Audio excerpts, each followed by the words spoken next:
नमस्कार दोस्तों, good evening सभी को। कैसे हैं आप लोग? सभी का स्वागत है हमारे यूट्यूब चैनल टीएनई पे। दोस्तों आज से आपका एनसीईआरटी सीरीज प्रारंभ हो गया है। जैसा कि आप सभी को मालूम है 30 दिन का हमारा ये टारगेट प्रोग्राम है दोस्तों एनसीईआरटी का, जो बिल्कुल फ्री है। सबसे पहले तो मैं ये बता दूं कि ये प्रोग्राम आपके लिए बिल्कुल फ्री है। ये 30 डेज का हमारा प्रोग्राम है एनसीईआरटी। याद रखिएगा, एनसीईआरटी प्रोग्राम है। बिहार दरोगा परीक्षा जो मुख्य परीक्षा देने वाले छात्र हैं उनके लिए ये रामबाण साबित होगा। और उनके लिए रामबाण साबित तो होगा ही, जो लोग 67वीं बीपीएससी और सीडीपीओ परीक्षा, किसी भी प्रकार की विभिन्न प्रतियोगी परीक्षा आप देने जा रहे हैं, उन सभी के लिए यह सेशन आपके लिए बहुत लाभदायक साबित होगा। क्योंकि एनसीईआरटी से हमेशा से प्रश्न पूछे जाते हैं और सभी छात्रों की यह बहुत ही सामंजस्य स्थिति होती है कि एनसीईआरटी कैसे पढ़ें। तो उस एनसीईआरटी का निचोड़ हम आपके सामने लेकर के आए हैं। और मैं बार बार कह रहा हूं, ये आपके आने वाले एग्जाम दरोगा की परीक्षा के लिए और साथ साथ बीपीएससी, सीडीपीओ, किसी भी प्रकार के बीएसएससी परीक्षा, सभी के लिए आपके लिए इंपॉर्टेंट तथ्य यहां पर है। दोस्तों आज की क्लास में हम संपूर्ण एंशिएंट हिस्ट्री समाप्त करेंगे। अगर आप लोगों का सहयोग रहा तो आप लोग आज साथ देंगे। सारा एंशिएंट हिस्ट्री आज की ही क्लास में हम समाप्त करने वाले हैं। जल्दी से यस बोलिए कि आप लोग लास्ट तक बने रहेंगे कि नहीं। सारा एंशिएंट आज समाप्त करेंगे। कल हमारा टारगेट मिडाइवल का होगा, परसों हमारा टारगेट मॉडर्न का होगा और इन 3 दिनों में हम संपूर्ण इतिहास का एनसीईआरटी का निचोड़ खत्म करने वाले हैं। दोस्तों क्लियर है? और टोटल ऑल ओवर सब्जेक्ट को देखा जाए तो हमारा 30 दिन का टारगेट है, बिल्कुल फ्री। प्रत्येक रात्रि को 9 बजे से यह शुरू होगा। तो आप सभी तैयार हैं? सबसे पहले सभी को गुड इवनिंग, सभी को बहुत बहुत धन्यवाद और सभी को जय हिंद। जय हिंद के साथ सेशन की शुरुआत करते हैं। बहुत बढ़िया, सभी लोग तैयार हैं बिल्कुल। तो शेयर कर दीजिएगा दोस्तों, अधिक से अधिक जितना शेयर करना चाहते हैं। आज संपूर्ण एंशिएंट का खात्मा हम लोग करने वाले हैं दोस्तों। क्लियर है? चलिएगा, आज संपूर्ण इतिहास का हम लोग खात्मा करने वाले हैं, लेकिन आप लोग एकदम बढ़िया से एकदम ठीक है। चलिए बहुत बढ़िया।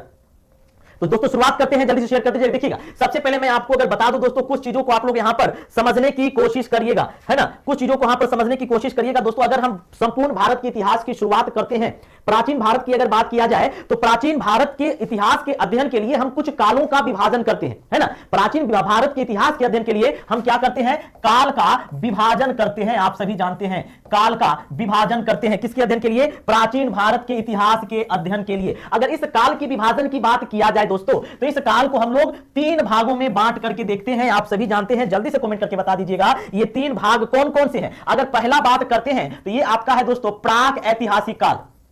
पहला आपका है प्राक ऐतिहासिक काल, या जिसे हम लोग प्राग ऐतिहासिक काल भी कहते हैं। दूसरा आपका है दोस्तों आद ऐतिहासिक काल। दूसरा आपका क्या है? आद ऐतिहासिक काल है, याद रखिएगा।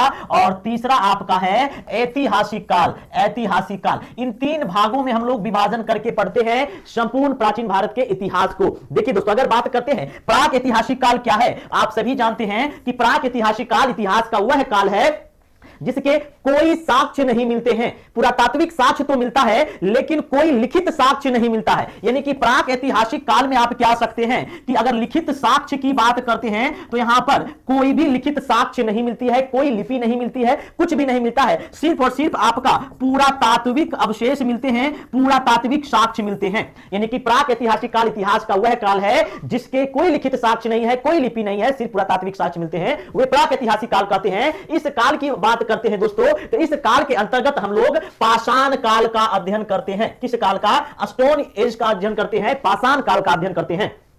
दूसरा आपका देखिएगा क्या है? दूसरा आपका है आद्य ऐतिहासिक काल। आद्य ऐतिहासिक काल क्या है? इतिहास का वह काल है जिसकी लिपियां तो मिली है, जिसकी लिखित साक्ष्य तो मिले हैं, लेकिन उन्हें पढ़ा नहीं जा सका है। यानी कि यहां पे लिखित साक्ष्य मिले हैं, आपकी लिपियां मिलती है, लिखित साक्ष्य मिलते हैं, लेकिन इसे पढ़ा नहीं जा सका है, पढ़ा नहीं जा सका है। यह आपका आद्य ऐतिहासिक काल है दोस्तों। और आद्य ऐतिहासिक काल के अंतर्गत आप लोग 2 काल का अध्ययन करते हैं। एक आपकी है सिंधु घाटी सभ्यता और दूसरी है वैदिक सभ्यता। कई बार आपके प्रश्न पूछे जाते हैं कि सिंधु घाटी सभ्यता कैसी सभ्यता है, तो याद रखिएगा आद्य ऐतिहासिक काल की सभ्यता है, इसीलिए इसे आद्य कांस्य युगीन भी कहा जाता है। तीसरा है आपका ऐतिहासिक काल, तो 6वीं शताब्दी ईस्वी पूर्व से वर्तमान तक की जो घटनाओं का अध्ययन किया जाता है वह ऐतिहासिक काल के अंतर्गत कहा जाता है। यानी कि दोस्तों हम कह सकते हैं इतिहास का वह काल जिसके लिखित साक्ष्य भी प्राप्त हुए हैं और उन साक्ष्यों को पढ़ा भी जा सका है, उसे हम लोग ऐतिहासिक काल कहते हैं। इसके अंतर्गत हम लोग 6वीं शताब्दी ईसा पूर्व से वर्तमान तक के घटनाओं का अध्ययन करते हैं। तो यह था आपका काल का विभाजन। और इस काल के विभाजन में हमने सबसे पहले आपको प्राक ऐतिहासिक काल के बारे में बताया। मैं फिर से कह देता हूं, इतिहास का वह काल जिसके कोई लिखित साक्ष्य नहीं प्राप्त हुए हैं वे प्राक ऐतिहासिक काल कहलाते हैं। और इसके अंतर्गत हम लोग पाषाण काल का अध्ययन करते हैं। तो सबसे पहले हम लोग पाषाण काल को समझने की कोशिश करेंगे दोस्तों। देखिएगा, अब यहां पे हम संपूर्ण प्राचीन भारत यानी कि एंशिएंट की बात करते हैं तो हमारा है प्राक ऐतिहासिक काल। हमने आपको क्या बताया? प्राक ऐतिहासिक काल अथवा प्राग ऐतिहासिक काल से तात्पर्य इतिहास के उस काल से है जिसकी जानकारी केवल पुरातात्विक साक्ष्यों से ही प्राप्त हो पाती है। इसके लिए कोई लिखित साक्ष्य उपलब्ध नहीं है। उसे हम लोग क्या कहते हैं? प्राक ऐतिहासिक काल कहते हैं। कोई लिखित साक्ष्य उपलब्ध नहीं है। दोस्तों आपसे सवाल पूछा जाता है इनमें से किस काल के कोई भी लिखित प्रमाण नहीं मिले हैं? विकल्प में आपका होगा प्राग ऐतिहासिक काल, आदि ऐतिहासिक काल, ऐतिहासिक काल और इनमें से कोई नहीं। दरोगा के लिए बहुत इंपॉर्टेंट है और कई बार पूछा गया है। जल्दी से जवाब दे दीजिएगा, क्या होगा? क्लियर है? चलिए बहुत भी जल्दी से बताइए क्या आंसर होगा। तो प्राक ऐतिहासिक काल आप लोग समझ गए दोस्तों, वर्तमान में कोई भी इसका साक्ष्य उपलब्ध नहीं है। अब इसके अंतर्गत हमने क्या कहा था? इसके अंतर्गत हम लोग सबसे पहले पूर्व पाषाण काल का अध्ययन करेंगे, क्योंकि हमने आपको बताया था कि जो हमारा प्राक ऐतिहासिक काल है, देखिएगा हमने आपको प्राक ऐतिहासिक काल बताया था। प्राक ऐतिहासिक काल के अंतर्गत हम लोग पाषाण काल का अध्ययन करते हैं। और जब इस पाषाण काल की बात करते हैं दोस्तों, तो जब इस पाषाण काल की बात करते हैं तो फिर से मैं आपको यहां पे कहना चाहूंगा कि जो ये पाषाण काल की बात करते हैं, फिर से इस पाषाण काल को हम लोग 3 भाग में बांट करके देखते हैं। और ये 3 भाग आपका क्या है दोस्तों? एक है पूर्व पाषाण काल, दूसरा है मध्य पाषाण काल और तीसरा है नव पाषाण काल।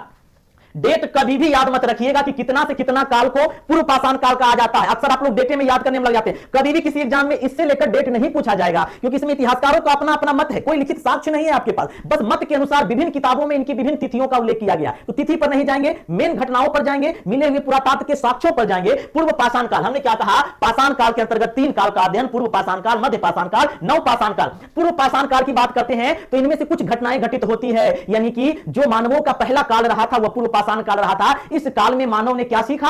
आग जलाना सीखा।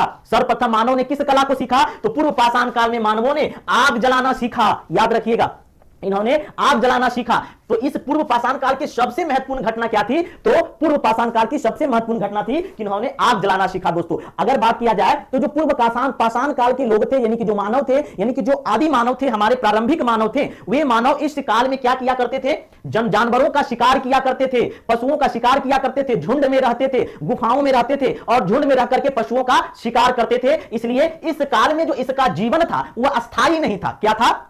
याद रखिएगा, पूर्व पाषाण के लोगों को ही, पूर्व पाषाण काल के मानव को ही आरंभिक मानव कहा जाता है। कौन मानव कहा जाता है? आरंभिक मानव कहा जाता है। तो जो आरंभिक मानव थे दोस्तों, इनकी जो लाइफ स्टाइल थी वो परमानेंट नहीं था, स्थायी तो नहीं था, रेसिडेंशियल नहीं था। क्यों? क्योंकि इसे अक्सर शिकारों की तलाश में, जलाशयों की तलाश में अक्सर एक स्थान से दूसरे स्थान जाना पड़ता था। इसलिए पूर्व पाषाण काल में जो मानव थे उनका जीवन अस्थायी नहीं था, एक जगह निश्चित नहीं था। ये अक्सर एक जगह से दूसरे जगह पर शिकार की खोज में, जलाशयों की खोज में, भोजन की तलाश में घूमते फिरते रहते थे। मध्य पाषाण काल की बात करते हैं तो मध्य पाषाण काल में सबसे प्रमुख घटना जो है दोस्तों, इस काल में ही मनुष्यों ने पशुओं को पालतू बनाना सीखा। याद रखिएगा, इस काल में ही मनुष्यों ने सबसे पहले जानवरों को पालतू बनाना सीखा। और सबसे पहले पालतू बनाया जाने वाला जानवर कौन था? सबसे पहले पालतू बनाने वाला जानवर कौन था? जल्दी से बताइएगा, सबसे पहले पालतू बनाने वाला जानवर कौन था दोस्तों? जल्दी से कमेंट करके बताइएगा दोस्तों। कुत्ता था। यानी कि मध्य पाषाण काल में ही मनुष्यों ने सबसे पहले जानवरों को पालतू बनाया और पहला जो पालतू बनाया जाने वाला जानवर था वो कुत्ता था। और इसके साक्ष्य भी कहां से मिले हैं? बुर्ज होम से मिले हैं दोस्तों। याद रखिएगा, बुर्ज होम से मनुष्यों के साथ कुत्ता दफनाने का साक्ष्य मिला। सभी को नोट्स भी मिलेगा, नोट्स पीडीएफ बिल्कुल फ्री में रहेगा, डिस्क्रिप्शन में लिंक दिया गया है, ज्वाइन कर लीजिए। सभी को आपको पीडीएफ फ्री में मिलेगा और क्लास भी फ्री में होगी, है ना। तो दोस्तों सर्वप्रथम मनुष्यों को द्वारा जानवर पालतू बनाया जाने वाला कुत्ता था। और मनुष्यों के साथ कुत्ता का साक्ष्य कहां मिला है? बुर्ज होम में मिला है दोस्तों। और इसी बुर्ज होम में एक और साक्ष्य मिला है जिसका नाम है गर्त आवास का। बुर्ज होम में गर्त आवास का साक्ष्य मिला है। गर्त आवास कहने का मतलब कि जमीन के अंदर रहने वाले स्थल को गर्त आवास कहा जाता है। ऐसा हुआ है शिकारी पशुओं से बचने के लिए किया करते थे। तो कई बार आपके एग्जाम में पूछा गया है कि मानव के साथ कुत्ता दफनाने का प्रावधान या समाधान कहां से प्राप्त हुआ है? आपके बुर्ज होम से प्राप्त हुआ है। और कई बार आपके यहां सवाल पूछा गया है कि गर्त आवास, प्राचीन भारत में गर्त आवास के साक्ष्य कहां से प्राप्त हुए हैं? जल्दी से कमेंट कर दीजिएगा दोस्तों और शेयर कर दीजिएगा, जितना शेयर करना है। एकदम दरोगा वाले विद्यार्थी, जितना भी दरोगा की तैयारी करने वाले छात्र है, सबके पास शेयर कर दीजिए। लगातार ये सेशन आते रहेगा। तो मध्य पाषाण काल की यह प्रमुख घटना है जिसे मीसोलिथिक कहा जाता है। अब देखिएगा तीसरा आपका है नव पाषाण काल। दोस्तों नव पाषाण काल की बात करते हैं तो याद रखिएगा, नव पाषाण काल जिसे नीसोलिथिक कहा जाता है। नीसो मतलब नियोलिथिक। नव पाषाण काल को क्या कहा जाता है? नियोलिथिक कहा जाता है। याद रखिएगा, नव पाषाण काल को नियोलिथिक कहा जाता है, मध्य पाषाण काल को मीसोलिथिक कहा जाता है। मीसोलिथिक कहा जाता है और पूर्व पाषाण काल को पैलियोलिथिक कहा जाता है। पैलियो मतलब पाषाण और ये मध्य पाषाण काल को मीसोलिथिक कहा जाता है। नव पाषाण काल को नियोलिथिक कहा जाता है। नियो का शब्द का अर्थ होता है नवीन, यानी कि नवीन काल के हम लोग नव पाषाण काल कहते हैं। नव पाषाण काल की जो सबसे प्रमुख घटना थी वह था कृषि का विकास। याद रखिएगा, नव पाषाण काल की सबसे प्रमुख घटना क्या था? कृषि का विकास। याद रखिएगा, कृषि का विकास जब हुआ तो इन्होंने पहियों का भी आविष्कार कर लिया, यानी कि नव पाषाण काल की दूसरी सबसे प्रमुख घटना क्या थी? पहियों का विकास। तो कृषि एवं पहियों का विकास सर्वप्रथम किस काल के मानव ने किया? जल्दी से कमेंट में बता दीजिएगा, छाप दीजिएगा। एकदम दरोगा वाले विद्यार्थी कौन कौन है जरा ये बताइएगा। दरोगा के मेंस एग्जाम देने वाले कौन कौन है? किस काल के मनुष्यों ने सर्वप्रथम कृषि और पहियों का आविष्कार किया? जल्दी से जवाब दीजिएगा दोस्तों, फटाफट आंसर। नव पाषाण काल के मनुष्यों ने सर्वप्रथम कृषि और पहियों का आविष्कार किया। अब दोस्तों थोड़ा सा सोचिए, तुलना कीजिए। जब तक तुलना नहीं करेंगे आपका कॉन्सेप्ट क्लियर नहीं होगा। तुलना कीजिए, एक और आपके पूर्व पाषाण काल के लोग थे जिसे हमने आरंभिक मानव कहा, और दूसरे और आपका नव पाषाण काल के लोग हैं। तो पूर्व पाषाण काल के लोग जिसे हमने आरंभिक मानव कहा, हमने क्या कहा कि इनके जीवन में स्थायित्व नहीं था। ये शिकार के लिए घूमते फिरते रहते थे, जलाशयों की खोज के लिए घूमते फिरते रहते थे। लेकिन नव पाषाण काल में सबसे प्रमुख घटना क्या हुई? तो नव पाषाण काल में कृषि का विकास हो गया। और दोस्तों जब आप कृषि करिएगा, किसी चीज को बोइएगा, तो जब तक उस फसल की कटाई नहीं हो जाती है, जब तक उस फसल का चक्रण पूरा नहीं हो जाता है, क्या आप उस जगह को छोड़ करके जाएंगे? नहीं जाएंगे। तो जैसे ही नव पाषाण काल में कृषि का विकास हुआ, लोग एक जगह अस्थायित्व रह करके कृषि कार्य करने लगे। इसलिए नव पाषाण काल में जो मनुष्य थे उनके जीवन में अस्थायित्व आ गया। याद रखिएगा, तो अगर आपसे सवाल पूछा जाए निम्नलिखित में से किस काल के मनुष्यों के जीवन में अस्थायित्व पाया जाता है, जल्दी से कमेंट में बता दीजिएगा। किस काल के मनुष्यों में जीवन का पाया जाता है, जल्दी से बताइएगा। अस्थायित्व पाया जाता है दोस्तों नव पाषाण काल में। और अगर बात करते हैं दोस्तों इस नव पाषाण काल में हमने क्या कहा? कृषि का विकास हुआ है दोस्तों। सबसे इंपॉर्टेंट बात क्या हुआ है? कृषि का विकास हुआ है। कृषि का विकास है ना, कृषि का विकास किस काल में? नव पाषाण काल में। और ये कई बार पूछा गया है, नव पाषाण काल में कृषि का विकास हो गया है। अब जब कृषि का शब्द का यूज हुआ है दोस्तों, तो याद रखिएगा कि सबसे प्राचीनतम जो कृषि के साक्ष्य मिले हैं, याद रखिएगा, अगर सबसे प्राचीनतम कृषि के साक्ष्य की बात करते हैं, सबसे प्राचीनतम है ना कृषि के साक्ष्य की बात करते हैं, सबसे प्राचीनतम कृषि के साक्ष्य की बात करते हैं, जल्दी से बताइएगा कहां से प्राप्त होते हैं? सबसे प्राचीनतम कृषि के साक्ष्य कहां से प्राप्त होते हैं? क्लियर है? तो दोस्तों सबसे प्राचीनतम कृषि के साक्ष्य जो है, अगर आप एनसीईआरटी पढ़िएगा पुरानी वाली, तो उसमें आपका आंसर मेहरगढ़ होगा। याद रखिएगा, यानी कि सबसे प्राचीनतम साक्ष्य मेहरगढ़ को माना गया एनसीईआरटी के अनुसार, क्योंकि इसमें अपडेट नहीं है। लेकिन हाल ही की अगर रिपोर्ट को आप देखिएगा, हाल ही के जो उत्खनन प्रमाणित हुए हैं, उन प्रमाणों से यह साबित हुआ है कि जो कृषि के सबसे प्राचीनतम साक्ष्य मिले हैं वह लुहरा देव से मिले हैं। कहां से मिले हैं? लुहरा देव से मिले हैं। और यूपी पीसीएससी में यह सवाल पूछा गया है और उसने लुहरा देव को सही माना है। अब बारी है कि आपका बीपीएससी क्या जवाब देती है, ये बीपीएससी पर छोड़ देंगे। लेकिन अगर आपके विकल्प में सिर्फ मेहरगढ़ है तो मेहरगढ़ मारिए, सिर्फ लुहरा देव है तो लुहरा देव मारिए, और अगर दोनों है तो आप लुहरा देव को सही करिए, क्योंकि ये नवीनतम डाटा है। क्लियर है? ये आपका नवीनतम डाटा है, शेयर कर दीजिएगा। तो कृषि का सबसे आप देखिएगा प्रारंभिक साक्ष्य कहां से मिलता है? लुहरा देव से मिलता है। क्लियर है? चलिए, तो हम बात कर रहे थे दोस्तों, अब देखिएगा पूर्व पाषाण काल की बात करते हैं। तो आइए हम अब चलते हैं इस चार्ट पर। भारतीय इतिहास में लगभग 35,000 से 10,000 ईस्वी पूर्व तक काल को पूर्व पाषाण काल माना जाता है। भारत में पूर्व पाषाण कालीन प्राचीन संस्कृति उत्तर पश्चिम भारत, वर्तमान में पाकिस्तान में सोहन नदी घाटी में पाई जाती है, इसलिए इसे सोहन संस्कृति भी कहा जाता है। याद रखिएगा, भारत में जो पूर्व पाषाण कालीन स्थल खोजे गए हैं वह सोहन नदी घाटी के तट पर खोजे गए हैं, इसलिए इसे सोहन संस्कृति भी कहा जाता है। किस नदी घाटी में? सोहन नदी घाटी के तट पर। इस काल में मानव जीवन खाना बदोश था। हमने क्या कहा? जो पूर्व पाषाण काल के लोग थे ये आरंभिक मानव थे। इनका मूल भोजन शिकार पर टिका हुआ था, प्राकृतिक था। इनका जो जीवन था मूल रूप से प्राकृतिक था, यानी प्राकृतिक से आधारित वस्तुओं का सेवन करते थे।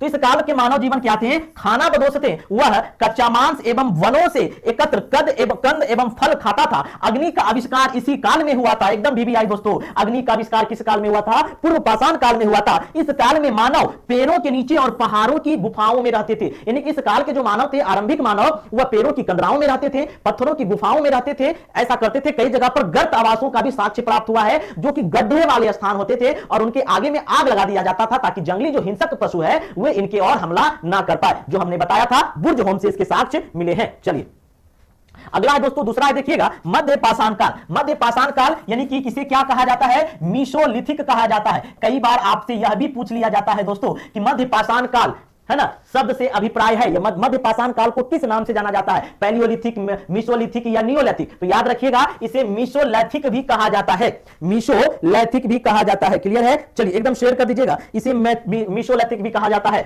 पूर्व पाषाण काल एवं नव पाषाण काल के बीच संक्रमण काल के इतिहास में मध्य पाषाण काल कहलाता है। हमने इतिहास के काल को 3 काल में बांटा, एक पूर्व पाषाण काल और दूसरा एक पूर्व पाषाण काल, दूसरा मध्य पाषाण काल, तीसरा नव पाषाण काल। तो पूर्व पाषाण काल और नव पाषाण काल के बीच का जो संक्रमण दौर है, बीच का जो काल है, वह काल मध्य पाषाण काल कहलाता है, जिसे मीसोलिथिक के नाम से जानते हैं। इसका कालक्रम 10,000 ईस्वी पूर्व से 5,000 ईस्वी पूर्व के मध्य माना जाता है। जानकारी के लिए मैं आपको बता दूं कि इस डेट पर आप नहीं जाइएगा, विभिन्न किताबों में विभिन्न तारीखें उल्लेखित की गई है। मध्य पाषाण काल में शिकार की बढ़ती आवश्यकताओं के लिए तीर का विकास हुआ, एकदम इंपॉर्टेंट, तीर का विकास। शिकार करने के लिए कुछ तो औजार चाहिए, है ना। तो जो प्रारंभ में कुछ औजार बनाए गए, पत्थरों के औजार बनाए गए, है ना, पत्थरों के औजार बनाए गए, फिर धीरे धीरे तीर का विकास किया गया। तो तीर का विकास किस काल में हुआ, जल्दी से कमेंट कर दीजिएगा। तीर का विकास किस काल में हुआ, तो मध्य पाषाण काल में हुआ। साथ ही बढ़ती हुई आवश्यकताओं के कारण मानव में सामूहिकता की भावना का भी विकास मध्य पाषाण काल में हुआ। जैसे जैसे इनका जीवन का विकास हुआ, इनकी आवश्यकताएं बढ़ी, और जब आवश्यकताएं बढ़ती है तो निर्भरता बढ़ती है, और जब निर्भरता बढ़ेगी तो आप एक समूह में रहने की सोचिएगा। तो धीरे धीरे यह भावना भी मध्य पाषाण काल के मानवों में बढ़ने लगा। दोस्तों मैं बता दूं कि प्रारंभ में ये पत्थरों से बने औजारों का प्रयोग किया करते थे, और जो अति सूक्ष्म पत्थर के बने औजार होते थे उसे माइक्रोलिथ कहा जाता था। याद रखिएगा, माइक्रोलिथ कहा जाता था। अगर आपसे पूछा जाए कि माइक्रोलिथ क्या है, तो याद रखिएगा माइक्रोलिथ सूक्ष्म पत्थरों से बने सूक्ष्म एवं धारदार हथियार होते थे। जो पत्थर होते थे उनसे जो सूक्ष्म हथियार बनाते थे शिकार करने के लिए, उसी को माइक्रोलिथ कहा गया। ये एनसीईआरटी का वर्ड है, आप क्लास 6-7 का एनसीईआरटी पढ़िएगा, वहां पर माइक्रोलिथ का जिक्र किया गया है। तो माइक्रोलिथ समझ गए, माइक्रोलिथ यानी पाषाण से बने छोटे हथियार जो होते थे उसे माइक्रोलिथ कहा गया। एकदम शेयर कर दीजिए आप लोग। क्लियर है, चलिए।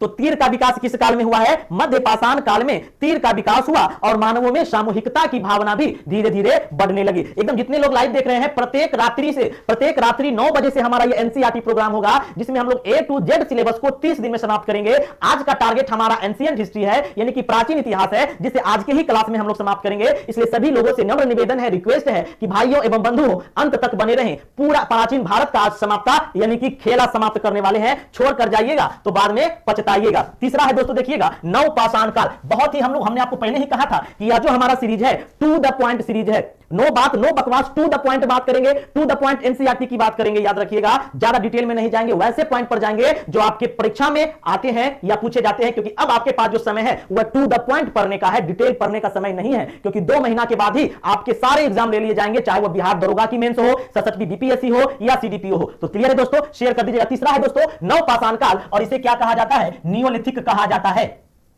नव पाषाण काल को नियोलिथिक कहा जाता है। याद रखिए दोस्तों, भारतीय इतिहास में लगभग 5000 से 2500 ईस्वी पूर्व तक जो कालक्रम है उसे नव पाषाण काल माना जाता है। नव पाषाण काल में मनुष्य द्वारा अपनाई विभिन्न आवश्यकताओं के कारण कृषि, घर का निर्माण, बर्तनों का प्रयोग, पहियों का उपयोग इत्यादि का विकास कर लिया गया था। यानी कि अगर देखा जाए तो मानव के विकास के दौर में जो नव पाषाण काल है उसकी भूमिका ज्यादा है, क्योंकि नव पाषाण काल में कई ऐसे चीजों का विकास किया गया जो मानव के जीवन को सरल एवं प्रभावशाली बना दिया। जैसे आप देखिएगा कृषि का विकास, जैसे जब कृषि कार्य करने लगे, कृषि में ये लोग संलग्न रहने लगे तो एक साथ रहने लगे और इनका जीवन अस्थायी हो गया। जब अस्थायी हो गया तो रहने के लिए कोई क्षेत्र चाहिए, तो इन्होंने धीरे धीरे घास फास से इन्होंने घर का निर्माण किया। यानी कि घर का निर्माण भी, घर बनाने की कला भी किस काल में उद्भव हुई, जल्दी से बताइएगा। एमसीक्यू भी करवाएंगे, जैसे जैसे हमारा सब्जेक्ट समाप्त होगा वैसे वैसे एमसीक्यू भी करवाएंगे। पहले सवाल का जवाब दीजिए, हम तो यहीं पर एमसीक्यू भी करवा देते हैं। घर का निर्माण किस काल में किया गया था, घर बनाने की कला मनुष्यों ने किस काल में सीखी थी, कमेंट में जवाब दीजिए। एमसीक्यू का तो यहीं पर एक कर देंगे हम।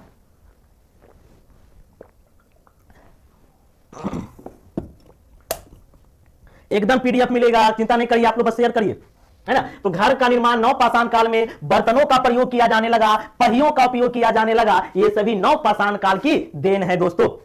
नव पाषाण काल की एक प्रमुख विशेषता, याद रखिए प्रमुख विशेषता, इस काल के औजारों पर किए गए पॉलिश का होना है। यानी कि नवपाषाण कालीन जो औजार मिले हैं, इन औजारों में एक अद्भुत चमक है, यानी कि ऐसा माना जाता है कि इन औजारों पर पॉलिश की गई है। तो औजारों पर पॉलिश का होना किस काल की घटना है? नवपाषाण काल की घटना है। दूसरा देखिएगा, नवपाषाण काल में पशुपालन बढ़ गया। जैसे जैसे कृषि कार्य में लोग संलग्न होने लगे, कृषि में इन्हें रुचि होने लगी, तो कृषि कार्यों के लिए इन्होंने पशुओं को और भी पालने लगे। कोई बहुत सारे कृषि कार्य होते थे जो पशुओं की सहायता से ये लोग करते थे। तो कृषि कार्य का जैसे जैसे विकास हुआ, इनका पशुपालन पहले से भी बढ़ गया। पहले जहां ये सिर्फ कुत्तों को ही पालतू बनाते थे, अब ये भैंसा, बकरी, मुर्गी इत्यादि को भी पालतू बनाने लगे। भैंसा गाड़ी का प्रयोग ये लोग सामानों को एक स्थान से दूसरे स्थान तक पहुंचाने में करते थे। तो नवपाषाण काल में पशुपालन बढ़ गया और कृषि कार्य भी होने लगे, तथा पहिए का आविष्कार भी इसी काल में हुआ था। यानी कि पहिए की जब आविष्कार हुआ तो इस काल के जीवन में एक बहुत बड़ी क्रांति आई। पहिए के विकास ने नवपाषाण कालीन मानवों के लिए एक बहुत बड़ा विकास का कार्य किया, क्योंकि इस पहिए का जब विकास हुआ तब ये आसानी से एक स्थान से दूसरे स्थान तक का सफर किया करते थे। क्लियर है? चलिएगा, उसके बाद देखिएगा, नवपाषाण काल के कुछ स्थल हैं। इन स्थलों से कई बार सवाल आपके पूछे जाते हैं। नवपाषाण काल के प्रमुख स्थल हमने आपको पहले ही बता दिया था दोस्तों कि जो कृषि के प्राचीनतम साक्ष्य मिले हैं वे लोहरादेव से मिले हैं। यानी कि अगर आप लोहरादेव नवीनतम डाटा की ओर जाइएगा तो नवीनतम उत्खनन प्रमाणों के अनुसार कृषि के सबसे प्राचीनतम जो साक्ष्य मिले हैं वह लोहरादेव से मिले हैं। एनसीईआरटी में इसे अपडेट नहीं किया गया है, इसलिए कई बार इसका उत्तर मेहरगढ़ भी दिया जाता है। तो लोहरादेव मेहरगढ़ दोनों याद रखिएगा, और मैं बार बार आपसे कह रहा हूं कि अगर लोहरादेव विकल्प में है तो लोहरादेव दीजिएगा, मेहरगढ़ अगर है तो मेहरगढ़ दीजिएगा, अगर दोनों विकल्प आपके पास है तो लोहरादेव दीजिएगा। कोलडीहवा से देखिएगा, कोलडीहवा से चावल या धान का प्रमाण मिला है। चावल या धान का प्रमाण कहां से मिला है? कोलडीहवा से मिला है। क्लियर है? चलिए, उसके बाद देखिएगा, संगन कल्लू से राख के टीले का साक्ष्य मिला है। भी आई है एकदम, कई बार पूछा गया है कि राख के टीले का साक्ष्य किस स्थल से प्राप्त हुए हैं? संगन कल्लू से राख के टीले का आविष्कार, राख के टीले का साक्ष्य प्राप्त हुए हैं। बीपीएससी के लिए और बिहार एसआई के लिए, सीडीपीओ के लिए यह प्रश्न कई बार पूछा गया है कि बिहार का चिरांद किसके लिए जाना जाता था प्राचीन समय में, या बिहार के चिरांद से किसके उपकरण प्राप्त हुए हैं? तो दोस्तों, हड्डी के बने उपकरण बिहार के चिरांद से प्राप्त हुए हैं। कई बार यहां से भी सवाल पूछ लिया जाता है कि बिहार के किस स्थल से हड्डी के बने उपकरण प्राप्त हुए हैं? बिहार के चिरांद से हड्डी के बने उपकरण प्राप्त हुए हैं। क्लियर है? उसके बाद ये चिरांद की बात करते हैं, ये आपका सारण में है। किस जिले में है? सारण जिले में है, और इसी सारण जिले में यानी चिरांद स्थल पर हड्डी से बने उपकरण प्राप्त हुए हैं।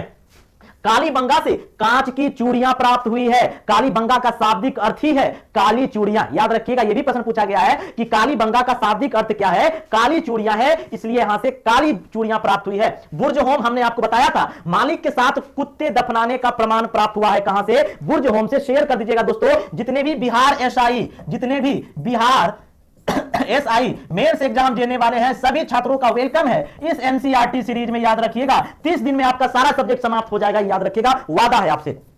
तो बुर्ज होम के साथ मालिक के साथ कुत्ते दफनाने का साक्ष्य प्राप्त हुआ है, और इस बुर्ज होम में ही हमने आपको एक और बातें कही थी। जल्दी से कमेंट करके बता दीजिएगा। क्लियर है? चलिए, बहुत बढ़िया, जल्दी से बता दीजिएगा। इसी बुर्ज होम से याद रखिएगा गर्त आवास, मनुष्यों के गर्त आवास के भी साक्ष्य प्राप्त हुए हैं। गर्त आवास करने का मतलब गड्ढों वाली स्थल गर्त आवास कहलाता था। गर्त आवास के भी स्थल कहां से प्राप्त हुए हैं? क्लियर है? चलिए, चेचर से भी प्राप्त हुए हैं। चिरांद और चेचर दोनों से प्राप्त हुए हैं। बिल्कुल सही है, आप बिहार के चेचर और चिरांद दोनों से प्राप्त हुए हैं। क्लियर है? चलिएगा, तो ये आप लोग याद रखिएगा दोस्तों। अगर हमने बात किया कि पशुपालन की कला मनुष्यों ने कहां से सीखा, तो पशुपालन की कला मनुष्यों ने मध्य पाषाण काल से सीखा है। याद रखिएगा, मध्य पाषाण काल से सीखा है। और अगर बात करेंगे कि हड्डी से बने उपकरण है ना, हड्डी से बने उपकरण जो है वह सबसे पहले राजस्थान के, याद रखिएगा, राजस्थान के बागौर और मध्य प्रदेश के आदमगढ़ से प्राप्त हुए हैं। राजस्थान के बागौर और मध्य प्रदेश के आदमगढ़ से भी हड्डी के उपकरण भारत में प्रारंभ हुए हैं, सबसे प्राचीन में। क्लियर है? चलिए, और अगर बात किया जाए सबसे पहले पशुपालन के साक्ष्य कहां से मिले हैं, जल्दी से कमेंट करके बताइएगा। सबसे प्राचीन पशुपालन के साक्ष्य कहां से मिले हैं, जल्दी से बताना है। चलिए, अब देखिएगा दोस्तों, नेक्स्ट टॉपिक है हमारा सिंधु घाटी सभ्यता। सिंधु घाटी सभ्यता, देखिएगा दोस्तों, अगर बात करते हैं सिंधु घाटी सभ्यता की तो इसे 3 नामों से, यानी कि इसे इन सभ्यता की, यहां की सभ्यता, यहां की संस्कृति को 3 नाम दिया गया है दोस्तों। एक तो आपका हो गया सिंधु घाटी, एक सिंधु घाटी सभ्यता हो गया, दूसरा आपका हो गया सिंधु सभ्यता या हम लोग इसे सैंधव सभ्यता भी कहते हैं, और तीसरा हो गया हड़प्पा सभ्यता। याद रखिएगा, इसे 3 नामों से जाना जाता है, सिंधु घाटी सभ्यता, सिंधु सभ्यता और हड़प्पा सभ्यता। क्लियर है? सिंधु नदी के तट पर स्थित होने के कारण इसे सैंधव सभ्यता भी कहा गया है। क्लियर है? चलिए, अगर देखा जाए सिंधु घाटी सभ्यता भारत की ही नहीं बल्कि विश्व की प्राचीन सभ्यताओं में से एक है। सिंधु घाटी सभ्यता विश्व की प्राचीन सभ्यताओं में से क्या है? एक है। याद रखिएगा, और ये बहुत ही विकसित सभ्यता थी और ये भारत की प्रथम नगरीय सभ्यता मानी जाती है। आगे मैं आपको बताऊंगा। इस सभ्यता का सर्वप्रथम उत्खनन स्थल पश्चिमी पंजाब, वर्तमान में पाकिस्तान। जो सबसे पहला यहां से स्थल प्राप्त हुआ है वह पश्चिम पंजाब, जो वर्तमान में पंजाब में है, रावी नदी के तट पर हड़प्पा था। यानी कि वह स्थल कौन था? हड़प्पा था। जो सबसे पहला स्थल प्राप्त हुआ है सिंधु घाटी सभ्यता का, वह हड़प्पा प्राप्त हुआ है। आपसे कई बार सवाल पूछा जाता है कि सिंधु सभ्यता का सबसे पहला खोजा गया स्थल कौन था? जल्दी से बताइएगा। सिंधु सभ्यता का सबसे पहला खोजा गया स्थल कौन था? हड़प्पा था। इसीलिए सबसे पहले खोजे गए स्थल हड़प्पा के अनुसार इस सभ्यता का नाम हड़प्पा सभ्यता भी दिया गया, इसलिए इसे हड़प्पा सभ्यता भी कहा जाता है। इसीलिए आप देख सकते हैं इसे हड़प्पा संस्कृति भी कहा जाता है। अगर बात किया जाए तो सर्वप्रथम इन हड़प्पा के ईंटों को सर्वप्रथम किसने देखा था? चार्ल्स मेंसन ने देखा था। याद रखिएगा, सर्वप्रथम इन हड़प्पा के ईंटों को किसने देखा था? चार्ल्स मेंसन ने देखा था। लेकिन उस समय जानकारी का अभाव रहने के कारण इस पे ज्यादा निष्कर्ष नहीं निकाला गया। तो सर्वप्रथम हड़प्पा सभ्यता को किसने देखा था? चार्ल्स मेंसन नामक एक अंग्रेज अधिकारी ने देखा था। बाद में इसकी खनन की गई और हड़प्पा नामक स्थल सर्वप्रथम खोजा गया, इसलिए सभ्यता को हड़प्पा सभ्यता कहा गया। क्लियर है? सिंधु घाटी सभ्यता का काल जो है सामान्यतः 2300 ईस्वी से 1750 ईस्वी के मध्य माना जाता है। अब सिंधु घाटी सभ्यता की जो काल है यानी कि तिथि है, इस तिथि को लेकर के कई सारे इतिहासकारों में मतभेद है। कई इतिहासकार द्वारा इनकी विभिन्न तिथियों का उल्लेख किया गया है, लेकिन जो सबसे प्रमाणित तिथि है वह प्रमाणित आपका C14, जिसे हम लोग कार्बन डेटिंग पद्धति कहते हैं, जो कि एक वैज्ञानिक पद्धति है। आप लोग सभी जानते होंगे C14 कार्बन के 14वें समस्थानिक एक ऐसी पद्धति है जिसके कारण हम क्या करते हैं? काल का निर्धारण करते हैं, उनकी आयु ज्ञात करते हैं। इस कार्बन डेटिंग पद्धति के तहत जो एज आई है सिंधु घाटी सभ्यता का, वह 2300 से 1750 ईस्वी मानी जाती है। क्लियर है? कई बुक में आपको 2400 से 1750, 2350 से 1750 रहेगा। इस तिथि को आप लोग याद रखिएगा दोस्तों। चलिएगा, क्लियर है? अगला देखेंगे कि सिंधु घाटी की अगर बात करते हैं, यहां पर थोड़ा सा आप देखिएगा, पीडीएफ थोड़ा गड़बड़ा गया लेकिन आप समझ लीजिएगा। अगर बात करते हैं कि सिंधु घाटी की जो आप प्रमुख देख रहे हैं कुछ स्थल है जो कि खोजे गए थे। क्लियर है? अगर बात करते हैं तो सिंधु घाटी की अगर बात करते हैं हम दोस्तों, है ना, तो आप लोग देख लीजिएगा। मोहनजोदड़ो की बात करते हैं, मोहनजोदड़ो की बात करते हैं तो इसे कब खोजा? इसकी खोज किसने किया था? हड़प्पा की खोज किसने किया था? कालीबंगन की खोज किसने किया था? इन सभी का एक लिस्ट आपको दे दिया जाएगा। उसमें कुछ समझने का नहीं है, याद करने का है। याद कर लीजिएगा कि विभिन्न जो हड़प्पा कालीन स्थल थे उनकी खोजें कब की गई और वो जो शहर थे किन नदियों पर स्थित था, उनका एक लिस्ट आपको दे दिया जाएगा। उस पर समय हम जायज नहीं करेंगे। अब देखिएगा अगला जो है कि सिंधुवासी द्वारा आयात की जाने वाली प्रमुख वस्तुएं और उनके प्रमुख स्थल।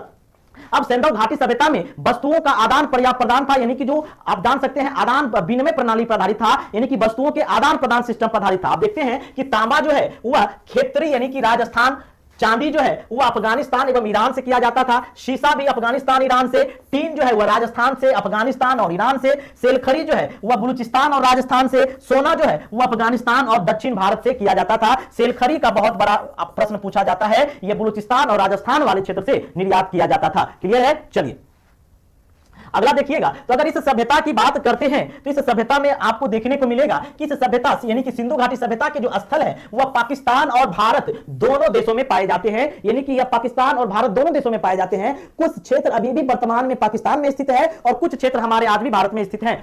हड़प्पा तथा मोहनजोदड़ो को स्टुअर्ट पिगट ने इस सभ्यता की जुड़वा राजधानी कहा है, यानी कि हड़प्पा तथा मोहनजोदड़ो को जुड़वा राजधानी कहा जाता है। किसे? सिंधु घाटी सभ्यता का। कई बार पूछा जाता है निम्नलिखित में से किसे सिंधु घाटी सभ्यता का जुड़वा राजधानी कहा जाता है? तो दोस्तों हड़प्पा तथा मोहनजोदड़ो को किसे कहा जाता है? जुड़वा राजधानी कहा जाता है। और ये किसने कहा था? स्टुअर्ट पिगट ने कहा था। दोस्तों बात करते हैं सिंधु घाटी सभ्यता का जो संपूर्ण क्षेत्रफल है वह 13 लाख वर्ग किलोमीटर है, यानी कि जो सिंधु घाटी सभ्यता है इसका टोटल एरिया 13 लाख वर्ग किलोमीटर है और इसका आकार जो है वह त्रिभुजाकार है। यानी कि सिंधु घाटी सभ्यता जो सभ्यता विकसित हुई वह सभ्यता कितने क्षेत्र में फैली थी? 13 लाख वर्ग किलोमीटर में फैली थी और इसका आकार त्रिभुजाकार है। अगर बात करते हैं तो सिंधु घाटी सभ्यता एक कांस्य युगीन सभ्यता थी और इसे आद ऐतिहासिक काल में रखा गया है, यानी कि यह एक आद ऐतिहासिक युग है और कई बार आपसे पूछा जाता है और हमने आपको शुरुआत में ही बताया था कि आद ऐतिहासिक काल के अंतर्गत सिंधु सभ्यता और वैदिक सभ्यता का अध्ययन किया जाता है। तो दोस्तों इसे आद ऐतिहासिक काल के अंतर्गत रखा गया है और यह कांस्य युगीन सभ्यता थी, याद रखिएगा,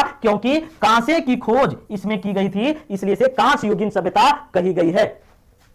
अगला देखिएगा दोस्तों, अगर बात करते हैं सिंधु घाटी का, तो सिंधु घाटी का अगर विस्तार की बात करते हैं तो उत्तर में जम्मू से लेकर के दक्षिण में नर्मदा के मुहाने तक और भारत के पूर्व से पश्चिम में उत्तर प्रदेश के आलमगीरपुर मेरठ से लेकर के पश्चिम में मकरान तक में इसका विस्तार था। इस विस्तार को आप इस मैप में समझिएगा दोस्तों, मैं यहां पे आपको बता देता हूं अगर नहीं दिखता है। यह सिंधु घाटी सभ्यता है। अगर बात किया जाए तो यह आपका उत्तर हो गया, यह आपका दक्षिण हो गया, यह आपका पूरब हो गया और यह आपका पश्चिम हो गया। सर्वाधिक उत्तरी स्थल जो था दोस्तों वह सिंधु घाटी सभ्यता का, जिसका नाम था मांडा था दोस्तों, याद रखिएगा। और कई बार पूछा जाता है कि सिंधु घाटी सभ्यता का सर्वाधिक उत्तरी स्थल कौन था, मांडा था दोस्तों, और यह आपका जम्मू कश्मीर में स्थित था। क्लियर है। अब बात करते हैं कि सर्वाधिक जो दक्षिणी क्षेत्र था, जो दक्षिणी था दोस्तों वो आपका दैमाबाद था।